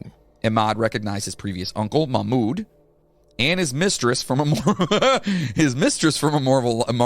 former life, Jamaleh, from photographs. He was able to remember where he had kept his gun, a fact verified by others, and was able to have a chat with a stranger about their experiences during their Army days. In total, 51 out of 57 of the experiences and places mentioned by Ahmad were verified during the visit. That one's pretty fucking trippy. Wow. Okay, so that sounds exactly like the one that I put in here at the end of this. Oh, does it? Except it's a little girl. Oh, shit. Mm-hmm. Oh, shit. But I mean, it sounds, when I say exactly... Exactly? We'll get to it. So James Laniger here. So at a very young age, James Laniger started to remember his life as a Navy fighter pilot. Airplanes were the only toys he would ever play with, and after a time, his plane obsession turned into a nightmare. He lost a lot of sleep and kept talking about flying planes, about the weapons, and the scary accident with his plane. James, who only watched kids' programs on TV, showed his mother what a fighter plane, drop tank was. Mm-hmm. Okay. And was able to check a plane over as a pilot would during a pre-flight check when he was just 3 years old. How the fuck would she know that he could do that? First off. Secondly, I'd like to actually see him do that. That's a pretty fucking extensive checklist. You literally have to check, everything. Do you even know what a drop tank is? Huh? Do you even know what a drop tank is? Yeah, it's the thing on the back of my toilet, right? That's what you do to it. That's what I'm saying. You drop your tank. You drop in, and that's the tank behind it. Right? Yeah. Right? I have no idea what a drop tank is. It's just a big fuel tank that's on the wings itself. It's like an extra fuel. Oh, yeah, for fighter planes and stuff. Yeah, like the P-51s used to fly with the B-17s over Normandy and shit like that. Yeah, they look like they're missiles or bombs, but they're not. They're it's tanks. Just fuel that they can drop while they're flying after they've been used. What would happen if they just dropped it full of fuel? It would make a big napalm. All right. Which some people actually used to do in the what is it, not the Battle of Okinawa, it was the Pacific Campaign. A lot of the pilots would actually drop their fuel tanks on aircraft carriers and battleships, shit like that, to set them afire and shit like that. It was basically like napalm, but it went out kind of quick. That's fucked up. Yeah, it was a fucked up time. Okay, yeah, that's fucked up. Yeah. So back to this little bastard. So the child was able to tell his father that he used to take off from a boat called the Natoma and knew the name of a co-pilot, Jack Larson. The Natoma was indeed a Pacific ship, and Larson was still alive. Oh. After James told his father that he had been killed in his plane at Iwo Jima, his father discovered a pilot called James M. Houston Jr., who had actually died there. Ooh. This was especially strange, as James had started to sign his drawings, James III. James's family contacted Houston's sister and sent James a bust and a model airplane that had been returned to her by the Navy after her brother's death. It's kind of weird. Yeah, why would you send that to the kid? Right. Because he's claiming this shit? Right. I mean, it's weird that he's claiming this. Yes. And I get that. But you're going to engage that? Yeah. I feel at that point what you're doing is making things worse. Yeah, you're making it worse. Yeah. You're making it had nightmares over this fucking plane. Not only that, but the people whose relative had passed away, her brother's death. Yeah. And now she's got someone claiming that it's her brother. Yeah. Way to add some false hope there. Fucking kids suck. I'm kidding. I'm totally kidding. Ruth Simmons. One of the best known reincarnation stories is that of Ruth Simmons. In 1952, she underwent a series of hypnosis sessions during which her therapist, this quack, anyway, Maury Bernstein, regressed her back to her birth. Oh. She suddenly started to speak with a heavy Irish accent and remembered many specific details from her life as Bridie Murphy, who had lived in Belfast right in the 19th century. Not many of the things she mentioned could be verified. Huh, shocker. Then why are we even talking about this? However, she recalled two people from whom she used to buy her food, a Mr. John Kerrigan and a Mr. Fire. The town directory for 1865 to 1866 lists the two individuals as grocers. The story is shown in a film from 1956 called The Search for Bridie Murphy. Oh. Yeah. It's an old movie. So they made a movie because she remembered about a couple of people that... What the... When you got money, you just do stupid shit with it, right? Sure, I guess. Oh, my God. All right, next up. Cameron Macaulay was born in Glasgow, Scotland. Oh, Cameron Macaulay. Oh, he's definitely like that. Since the age of 2, he told his mother he was from an island called Barra off the west coast of Scotland. He talked about a White House and a beach on which planes landed. He had a black and white dog, and his dad's name was Shane Robinson. He was killed by a car. Oh. He drew the White House by the beach and complained of missing his other mother. That's kind of fucked up, kid. Hey, Mom, thanks for giving birth to me. I really miss my other mom from my past life. What the fuck? It's like worse than being a stepmom. As the child got more and more upset about missing Bara, his mother took him on a visit to the island, which was an hour-long flight away. So not far, Yeah. The plane landed on the beach. The family found a White House owned by the Robertsons, and the black and white dog was in one of their family photographs, along with a car that Cameron had remembered. However, nobody recalled someone named Shane. Huh. Cameron knew his way around the house and was able to point out all its peculiarities here. So in other words, he'd walk around and be like, yeah, that's where I used to hang my belt up, over here, yeah. See the hole in the wall? I made that. Yeah, I punched that shit one time because she didn't make my haggis the way I wanted it. Because they're Scottish, right? Yeah. It's haggis. Haggis! Head! Move! So, sorry, where the fuck? So as he grew older, Cameron slowly lost his memories, but he is still convinced that death is not the end. Like Gus Taylor, okay, we talked about him, he stated that he ended up in his mother's tummy after he fell through a hole. The story was picked up by a British television show or whatever, making the Bara case one of the best documented reincarnation stories. Okay, documented doesn't necessarily mean true. It doesn't mean factual. Right. All right. Parmad Sharma, okay, was born in India in 1944. When he reached the age of 2, he told his mother that his wife in Moradabad could cook for him, so she did not have to. Okay. I guess.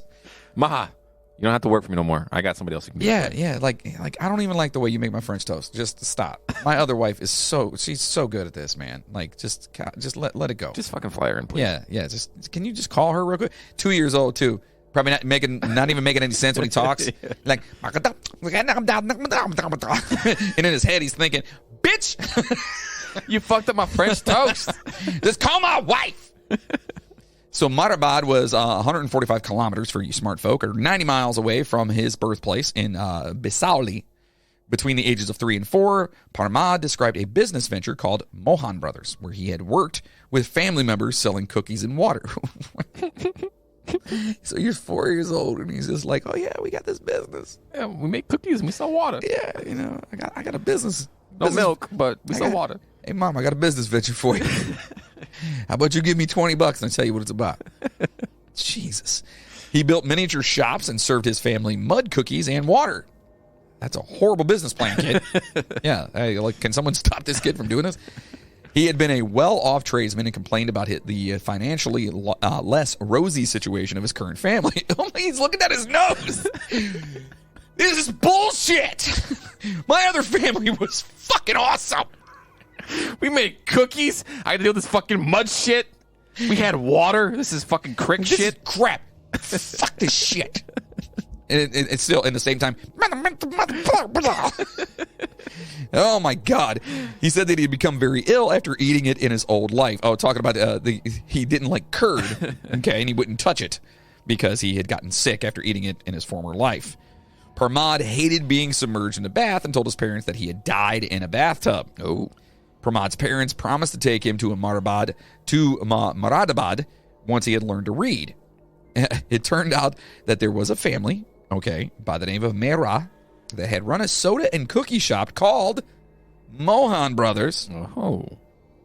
Manager Parmananand Mehra had died in 1943 after gorging on curd. Gorging on curd and suffering from a gastrointestinal illness and peritonitis. What is that? Peritonitis. That's what I said. What is that? It's a thing that happens when you fuck up your... Got that? All right. Periton. From which he eventually died. So Parmananand had tried medicinal baths as a cure and had been given a bath very shortly before his death. Come on. It happened, man. Get the fuck out of here. What? Yeah, it legit happened. It's documented, man. Gabbage. This one's even Gabbage. Do you guys know who Steve Jobs is? better. Who? Steve Jobs. Okay. He and a friend of his, way back in the day. Yeah. They actually started a little company in their garage. Oh, really? Yeah. Was it selling mud cookies and water? No, actually, they started building like computers and stuff. Oh, nice. Good for them. Yeah. And they wound up being this. I know you probably haven't heard of it, but it's called Apple. Oh, really? I don't know if you ever heard of that. No, I like my pears better. Okay. Yeah. So that's this one's about him. Oh, nice. Okay. So a software engineer called Tony Tsung. Is that Tsung? Sung. Tsung. Thung. Tsung. You need to have more thum in your voice. Tsung. Is that better? You got so close to the mic. Is that better? Tony Tsung. Fatality. An employee of Apple, sent an email to a Buddhist group in Thailand asking if they could tell him what happened to Apple founder Steve Jobs after he had passed away. The answer was that Jobs is now a celestial philosopher in a glass palace that hovers over the Apple headquarters in Cupertino, California. Just can't do this right now. What? And everything we're using right now is all philosophical bullshit. Composure. I got this. In Malaysia, a group of Steve Jobs admirers performed a religious ceremony after his funeral. During the ceremony, the group each took a bite from an apple, before throwing it into the sea to speed up the process of reincarnation. Fra Kaibul Dhammajayo, one of the abbots of the Dhammakaya temple, is convinced that Jobs had already been reborn. He is now a divine presence with a specific interest in science and art.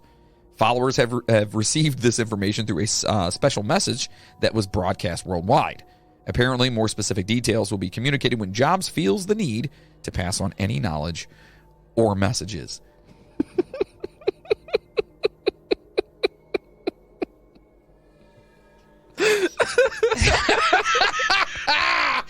Are you kidding me? Yeah, you're welcome. That's like legit? Yeah. That's legit. Yeah. Okay. Hold on. I'm gonna just before we get into this last one here. I just want to unpack this for a second. That you have made a worldwide impact when there is an entire religious sect that wants you to come back to be reincarnated because they admired you so much. Yeah, like the Fonz. Just way more. This is way more. That is insane. Holy shit. So they just eat an apple and throw it in the water and say, you're going to come back. Yeah, I wasn't expecting that one. Yeah. You're welcome. Yeah, was not expecting that one. Holy crap on a cracker. All right. One last person who claims they were reincarnated. Now, this one sounds very familiar to the one we talked about before, the Indian kid with the 4-year-old or whatever. Yeah. That went to the house, was like, that's where I pushed my wife down the steps. That one. Yeah. So born on December 11th, 1926, Shanti Devi appeared to be a perfectly normal baby until around the age of 4 when she began to ramble on about a past life in a town called Mathura, nearly 75 miles away. It's not familiar yet. Mm-hmm. Shortly after she learned to speak, Devi regaled her parents with stories of her past life in a town neither she nor her parents had ever been to. Simple events would trigger memories of this, like eating a meal that reminded her of food she used to enjoy in her old days, or while getting dressed, she'd tell her mother about the clothes she used to wear. Aww. Devi eventually informed her parents that her previous name was Lugdi, and that she died shortly after bearing a son in October of 1925. She added uncanny details about her labor pains and the surgical procedures she underwent. Such facts, it seemed, that couldn't have been conjured up by even the most imaginative kid. Yeah. All right. I mean, that's pretty wild. Kind of like getting shot in the back of the throat and right. up blood. It's just the vernacular is what got me on that one. Just like the way he spoke. A desolate field. Like, you can't even spell desolate. What are you talking about? When she revealed the name of her former husband, Devi's family was shocked to discover that he was actually still alive and lived precisely where Devi had said she was from. Ooh. A historic meeting was arranged between them. That not even science could quite explain. And by the way, I got this from All That Is, what is it? The website. All That Is Reincarnated? No, no, that'd be funny. No, it's All That Is, damn it. They're awesome anyway. I'll put it in the notes. So Devi recalled in startling detail all the shops and streets in the town. She also began to speak of her husband, a merchant whose name she refused to reveal until she was about 9 years old. Okay. She's like, no, I'm not going to say what his name is. Till she thought of one. But she did tell her parents that he was fair, had a wart on his left cheek, and wore reading glasses. Interesting. Okay. Despite the unusual specificity of her memories, Devi's parents dismissed her recollections as mere childishness. Childishness. That's a hard one, too. Childishness? Childish. Say it. Hey. But when Devi revealed that her husband's name was Pandit Kadarnath Chaube. Is it Chaube or Chaube? Chaube. Chaube, right? Chaube. All right. Sometimes referred to as Kadarnath, a friend of the family decided to find out if there was any truth to what she had been saying. Ooh. The friend sent a letter to a merchant named Kadarnath in Mathura to inquire about Devi's unusual memories. To the friend's surprise, Mr. Nath here wrote back confirming all of the details. What? Nath also agreed to send a relative to Devi's home to gauge the situation. Ooh. In an effort to test her knowledge, remember she's 9. The relative was brought before Devi first and introduced as her husband. Okay, so the relative went there. And he's like, yes, it's me. I'm the husband. Devi was not fooled and said, absolutely not. Fuck y'all. This was her husband's cousin. Oh, shit. So she like dimed him out. She knew. She's like, who the fuck this bitch? Right. She's like, nah, son. Nah, son. So now shocked, Nath and the child he had with Lugdi, now 10 years old, entered the homes themselves. So in other words, just perspective here. Mm-hmm. She believes she is the reincarnated Lugdi. Mm-hmm. So now Lugdi's actual 10-year-old is coming into the house. She's like 9 or 10, and then her supposed daughter's coming into this room, this building, this house right now. Mama. Right. Weird. Yeah. Upon seeing them, Devi reportedly burst into tears. Nath requested to speak to Devi on his own, and by his own admission, claimed that each response she gave to his questions was entirely accurate. Whoa. Quote, he found the replies to be quite correct and was moved to tears. Aww. And that was an account by an investigator in the case in 1937. Quote, it was as thought his dead wife was actually speaking. Shanti spent several days with Kedar Nath and his son before they had to return to Mathura. Saddened by their departure, she pleaded with her parents to let her take a trip to her former home. She wanted to go back to her old house, right? Yeah, makes sense. She promised she could lead them directly to her old house and perhaps to persuade them further, explain that she had a box of money buried there. Oh, shit. Okay. Devi's parents, they relented. Though considering the story had captured the attention of Mahatma Gandhi, the Gandhi, Yeah. they obviously had to do this, right? They had to, because if Gandhi's hearing this, he's like, you guys should probably check it out. I'm just saying. I don't know. That was really horrible. I'm sorry for any Indian listeners. The famed Indian leader, you guys should expect that by now, but seriously. The famed Indian leader set up a commission to investigate the astonishing case, and in November of 1935, a dozen researchers joined Devi and her parents on the 3-hour train ride to Mathura. Oh. This is her old hometown, right? Okay. She's going back to check out her house. Yeah. You know what I'm saying? Find that money she left. Right. She got that box of loot. She got to get them diamonds. Right. Diamonds, wow. I mean, You think? maybe. They're pretty cool. Pretty dope. This is 1935. I mean, Were diamonds, like, big back then? diamonds have always been big. Oh, I don't know. Yeah. As one of the investigators recounted, quote, once getting out of the railway station, the girl was put in the front seat and our carriage went ahead of all others. Necessary precautions were taken that no pedestrian should be allowed to lead the way.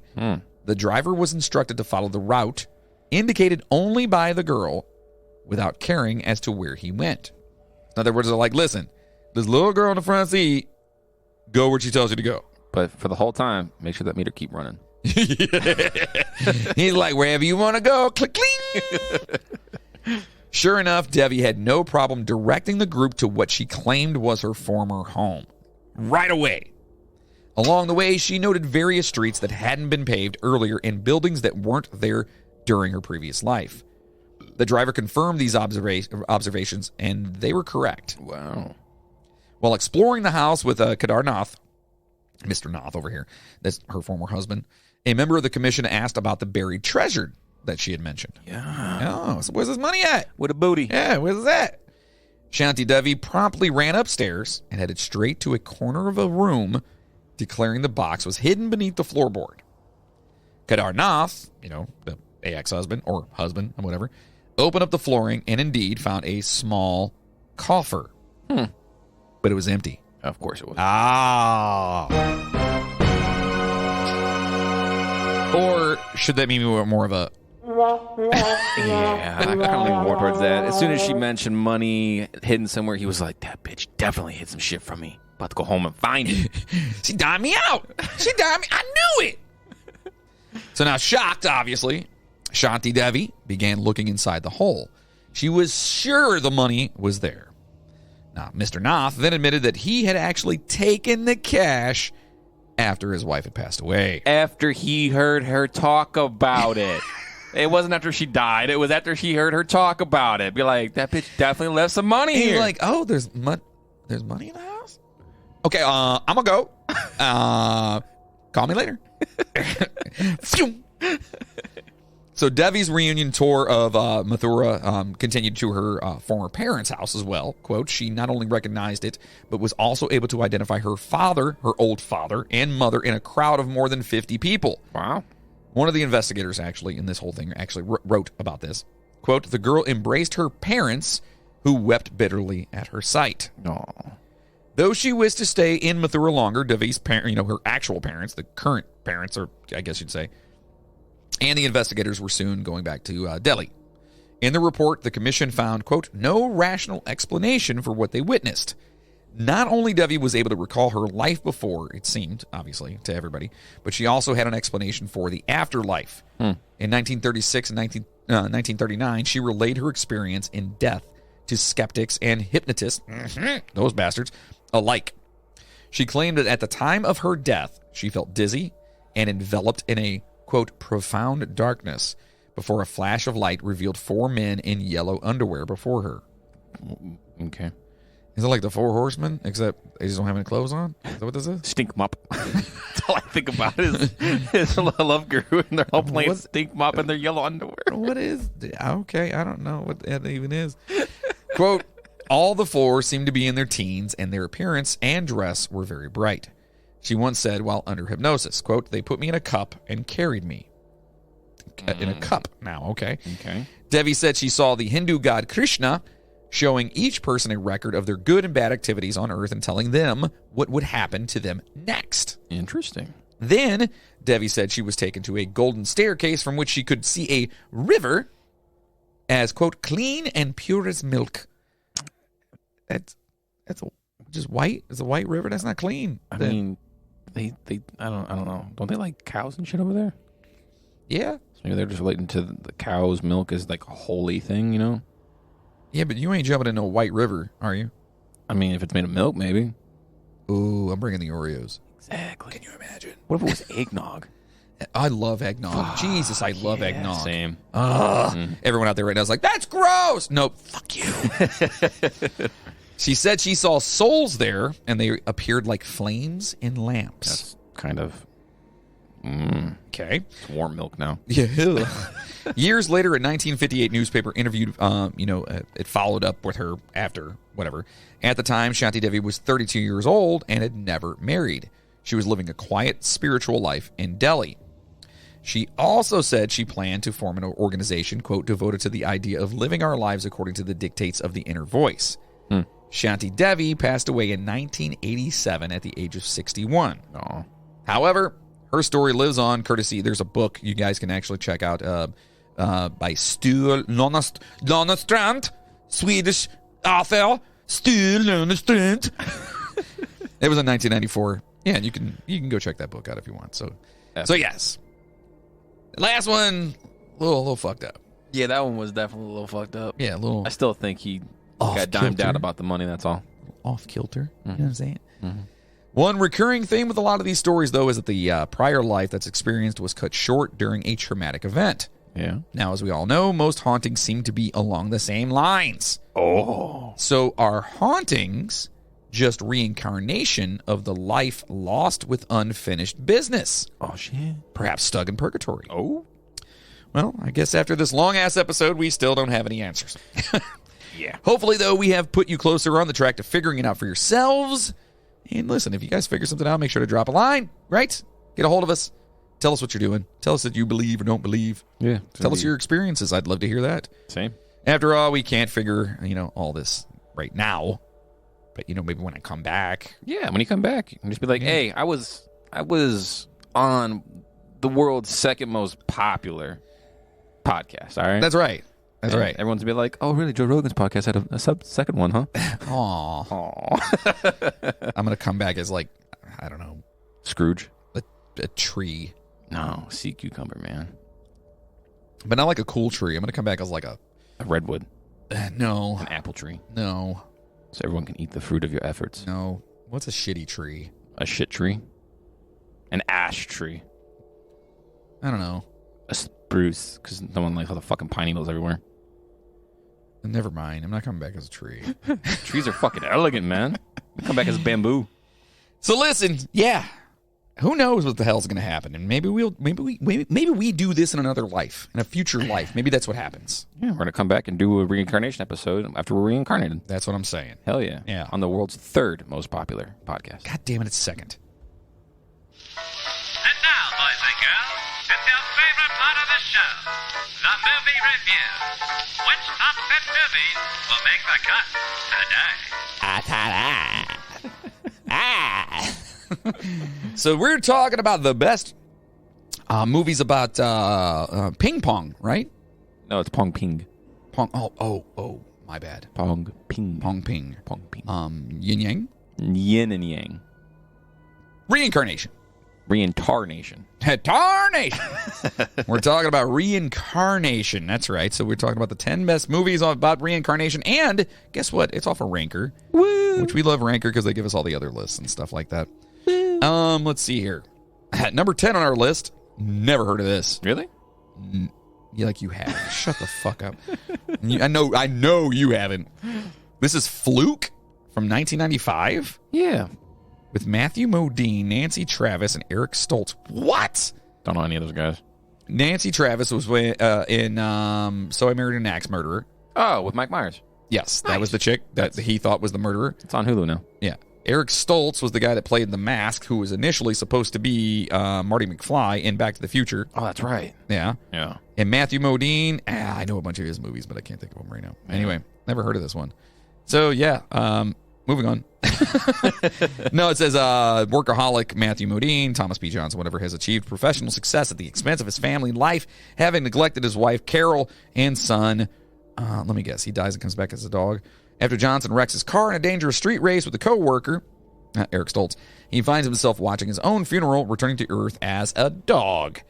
Johnson finds his family and struggles to have a positive influence on their lives in spite of his canine form. You know another movie that should have that I'm surprised isn't in the top 10? What's that? The one with Chris Rock. Was it when From Heaven or whatever? And All Angels Fall from Heaven or some shit like that? Oh, I know what you're talking about. Yeah, that's not on here, huh? No. Yeah, that's not in the crazy. top 10. Yeah, that's a good movie. Yeah. Hold on. It's got to be on here. I'm going to see where it's at. I looked that through at least 25. Arandate Magdahira. Remember we talked about that? Chances are. Oh, my God. Have you ever seen that? What? That's with a young Robert Downey Jr. What movie? Chances are. No. Where he comes back as like this chick's ex-husband or whatever like that. Oh. Yeah. Wow. He's a young dude. Yeah. Damn.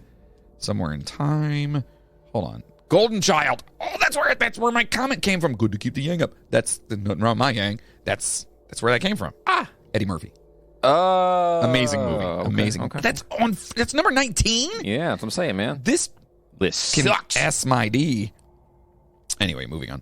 Number 9, however, is 1992, Candyman. Candyman. Candy. Virginia Madsen, Tony Todd, Xander Berkeley. They just remade this recently, and I thought the remake was pretty cool. Not gonna lie, I like the original better only because I saw it when I was younger, and it scared the piss out of me.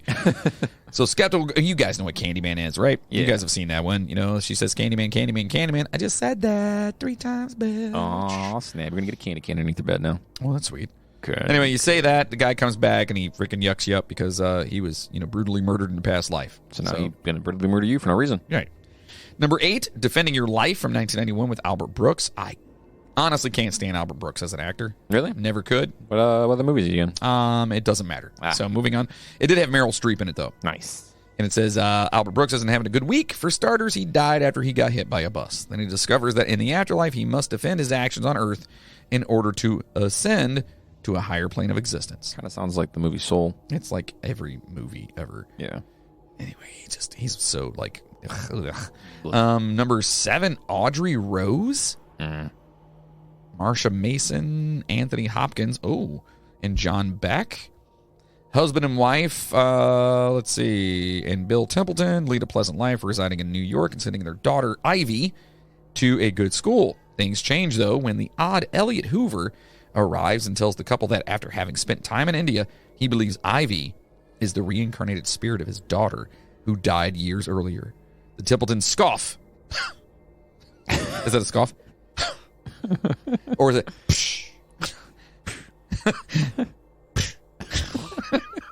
But ensuing supernatural events soon turn their lives upside down. This is actually number 46 of 57 of the best scary movies based on true stories. Is it really scary?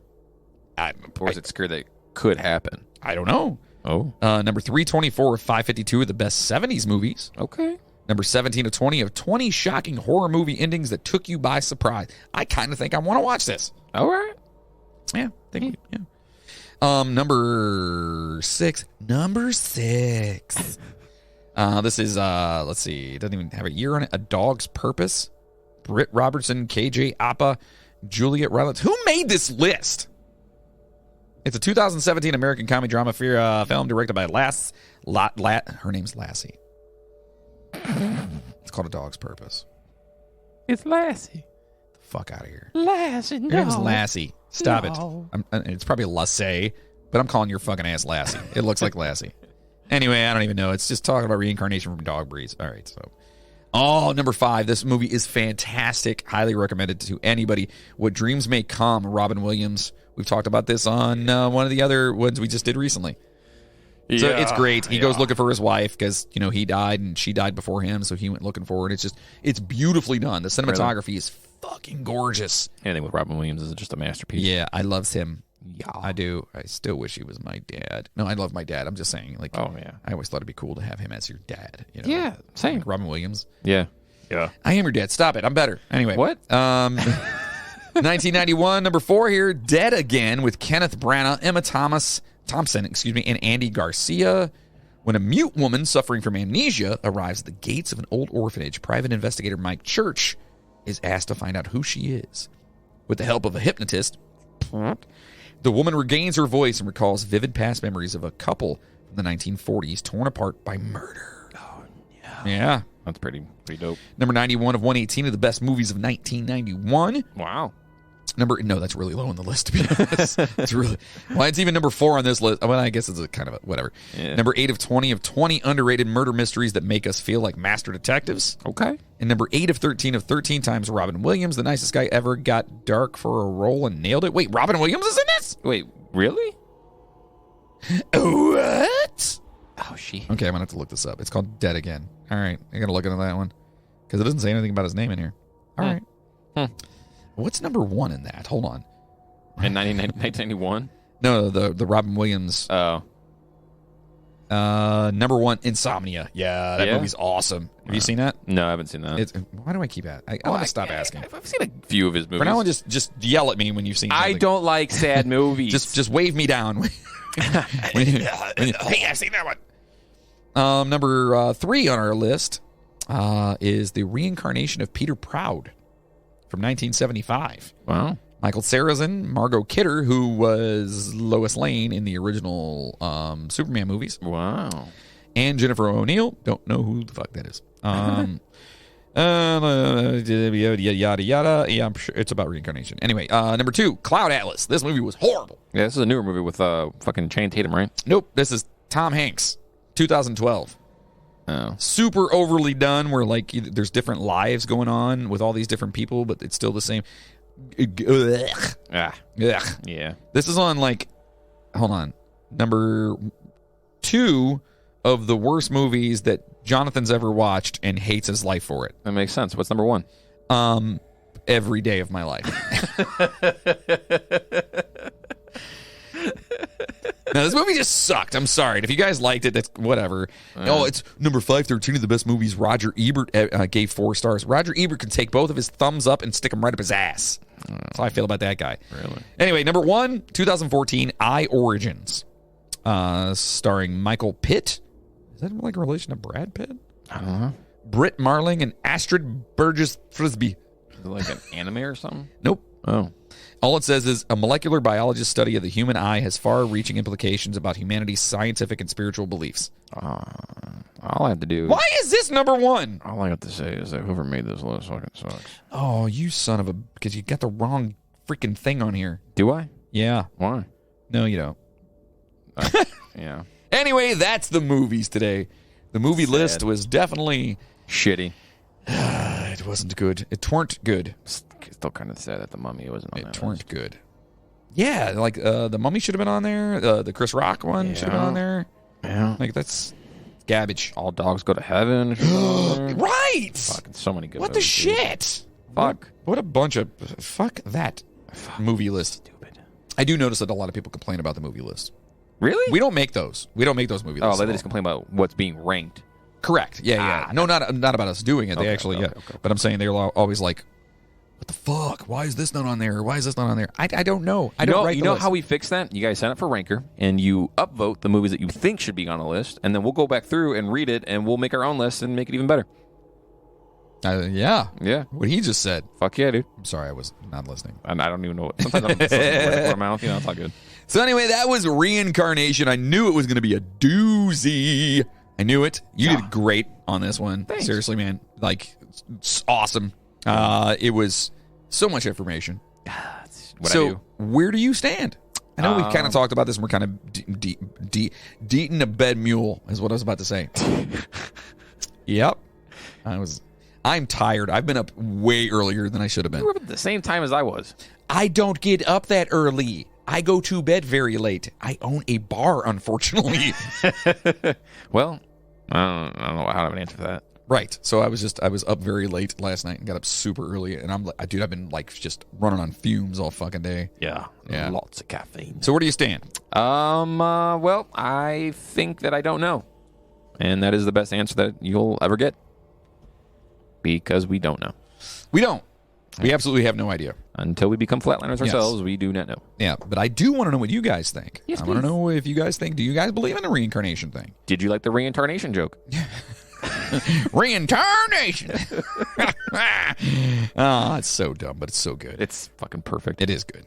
So anyway, let us know what you guys think. If you guys thought that, if you think about it, maybe you have stories. Maybe it's a possibility. Even if you have something that kind of reminds you, and we've talked about before about how deja vu can kind of, Right. There's talks of how that could be, your former life kind of piercing through, or I heard something the other day about deja vu is basically your other self in a different universe in the multi-dimension, poking through at that time where it crosses kind of each other. It's fucking crazy. Yeah, like almost like you walked into your own self at the same time, and so that's where you're getting that deja vu. Whoa, man. Yeah. That's fucking deep. Yeah. Oh. I don't know.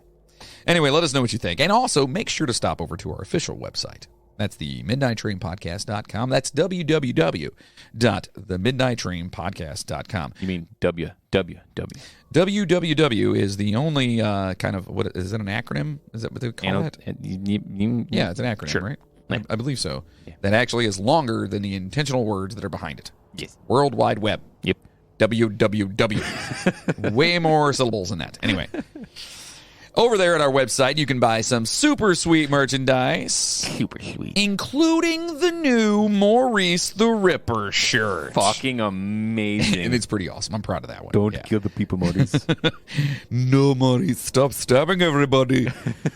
You can also find all kinds of shirts over there. Duke of Fingerbum, the Chill Kuklinski shirt, Don't Be a DeSalvo shirt, the Switchblade Wielding Jersey Raccoon shirt, hats, phone cases, all kinds of stuff. And listen, if you guys want something special, let me know, and I will get it done. Yeah, like Dad's face Oh, boy. on a shirt. Oh, boy. Yeah? Yeah. That'd be pretty dope, actually. Ooh, we should get, like, targets with our faces on it. Just so they could... They can shoot at us. That's I'd rather it be on a target than in real life. Just saying. Oh, show. Also, do me a favor, stop over and get yourself some Dr. Squatch soap. Oh, yeah. It's so good. I do have to say, Uh-oh. They make your balls itchy? my name's not Bill, all right? No, I opened up one recently, and it didn't have the grit in it. I have to have the grit. You gotta have that exfoliating. I gotta so have you the can grit, put yeah. microplastics in. What? This one's, what? What? This one's way too smooth, so when I'm using it, it's like, it's so nice and like frothy and whatnot. Yeah. But it doesn't feel like it's, you know what I mean? I don't know. I'm just used to I want the grit. I like And they have different stages of grit. Oh, they do? Oh, yeah. Nice. You can get like heavy grit, light grit, stuff like that. Like or no grit. sandpaper, you know? Yeah, absolutely. Oh, that would be amazing. Yeah. I mean, you gotta take off some dead skin. Well, there goes that tattoo. So anyway, get yourself some Dr. Squatch soap. It's actually awesome. You guys know about it. You've seen it online. Everyone talks about it. Get 20% off your first subscription. Just go on over to our website, themidnighttrainpodcast.com. Click on sponsors. Click on the banner and get that code. All right? And there's going to be some new stuff coming up because I know they have all kinds of shit going on. So super excited for the Halloween stuff, maybe. Yeah, it's taken forever, but we'll get there. We'll get there. And also, we have a few other sponsorships coming up, too, so you guys be ready for that. Booyah. And if you like what you heard from us, please consider being a producer of the show by heading over to themidnighttrainpodcast.com and clicking on the Patreon button, or go to patreon.com/The Midnight Train Podcast, or Accidental Dads, right? Yeah. And for as little as $5 a month, you can get all kinds of cool stuff. You know, the bonuses are what's more important. Yes. But there's all kinds of cool stuff in there. You can get stickers. You can get, depending on what tier you're at, you can get all kinds of cool shit. And they come quarterly, too, which is awesome. Yes. Yeah, it's pretty cool. Very nice. I get these little notifications that tell me, like, your Patreons are now receiving their new stickers. And I'm like, what fucking sticker was it? Because I don't remember shit. You know what I mean? Yeah. But and at the $10 and up level, you guys, I'm telling you, I'm working on something cool for you, and it's going to be something that we're going to be doing frequently, but not like frequently. You know what I mean? Like, it's going to be something cool that you guys get, little perks for the $10 and up crowd. Uniqueness. Right. Yeah. So it's working. It's just yeah, you know, I'm a busy man, Yes, you are. but it'll happen, It will. whether Logan has to do it or not. Probably the first. Right. Yeah. So listen, anyway, get over there, sign up, support us, and you know, obviously we're going to be donating to you know, in my opinion, one of the greatest charities out there. For sure. It's the Save the Music Foundation, and I know everyone's like, "What about cancer and stuff?" I get it. I understand where you're coming from. It's different. 100%. Yes. Same time. But with me, I've been a musician and been in love with music since I can remember. man. So I really want to, and we really want to give back to, you know, and we want to keep music going in schools and stuff, because honestly, you can look up all the research, you can do everything you want, and you will find out that music in schools and children and students that are involved in musical activities and programs and stuff, they do way better in school. Right. I was a failure in school until I started to learn how to play the recorder, and then I was an ace student. That's facts. You heard it here, folks. There it is. I don't know if that ruined our shit or if that. Anyway, just, yeah, you know, whatever you guys buy, whatever you guys, if you donate, you know, what you can donate, if you just want to throw a one-time thing out there, paypal.com, the Midnight Train Podcast at gmail.com. And 20% of everything we do goes to the Save the Music. All right? Save the music. Right. So don't forget to follow us on Twitter, Instagram, TikTok, YouTube, Spotify, Apple, where you can rate us. Get over there and just leave us a review. Yeah. Say hi. Especially after this episode. Yeah. God, yeah, seriously, I do have a headache after this. I think it's because we were crying for half of it. Yeah, that was ridiculous. Seriously, that was fucking ridiculous. So we can't thank you guys enough, seriously, for listening, especially when you guys wait to the end of the episode. You guys are amazing. I know a lot of you guys kind of cut it off at the very end because I get the statistics and the how much of that the analytics and whatnot, so I can see. Yeah, I can see what y'all motherfuckers are doing. Yeah, you think I don't know? Look, you can't see me doing the eye thing right now, but I'm We doing are dads. We see everything. That's right. That's right. So put it down. That's right. And get back to listening. And stop touching the thermostat. Fucking stop. I have the Nest for a reason. It's locked. Right. God. So listen, a big thank you, a very special thank you to our fearless executive producers, our Patreon poopers, you amazing, beautiful people. All right. All I got to say is I'm going to turn this down because... To Tomislav Sobota, Amanda Dens, Chris Lucas, Zachary Danielson, Joseph Aramo, Margaret Dempsey, Kelly Ryan, Nathan Diekman, Stacy Lukonen, Nicholas Cooper, Caitlin McKenney, Trent Scott, Spencer Dunlap, Jacob Cook, Maggie Brothers, Miles Campbell, Brian Gunzelman, Colleen Cox, Pumpkin Escobar, Mac Doherty, Turner, damn it, I was doing so good, Turner Cox, Sydney Sayre, Gina Madison, Janet Sherrill, Chad Flint, Chris McLeod, Justin Kowalczyk, Rob Webb from the Fun Box Podcast. Make sure you're checking Rob out over there.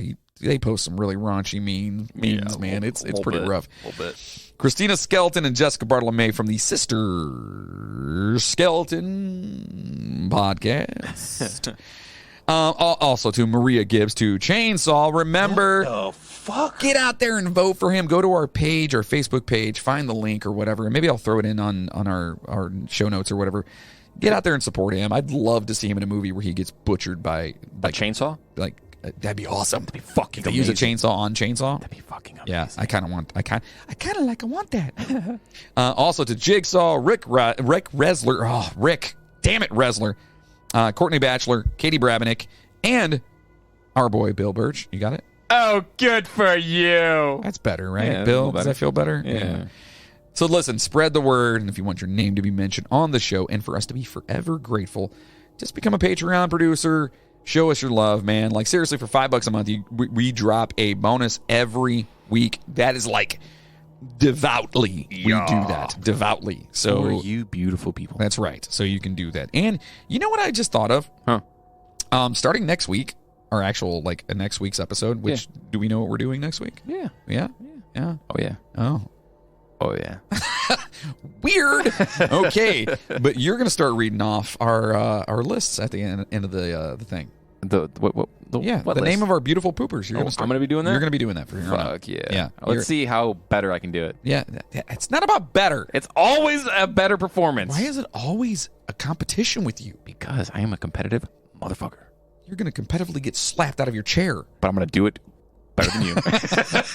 I'm your father, damn it. So listen, stay safe out of there. Out of there? I'm tired, man. I don't know. I'm so tired. Jesus Christ. I want someone to go back through and just please just let us know how many times we fucked up. No, would be don't do that a because top 10 best episode. I don't think anybody has the time for that. You'd be surprised. Just stay safe. And be nice. And as always, choo-choo, motherfucker! Alexa, turn on the Midnight Train podcast on all speakers.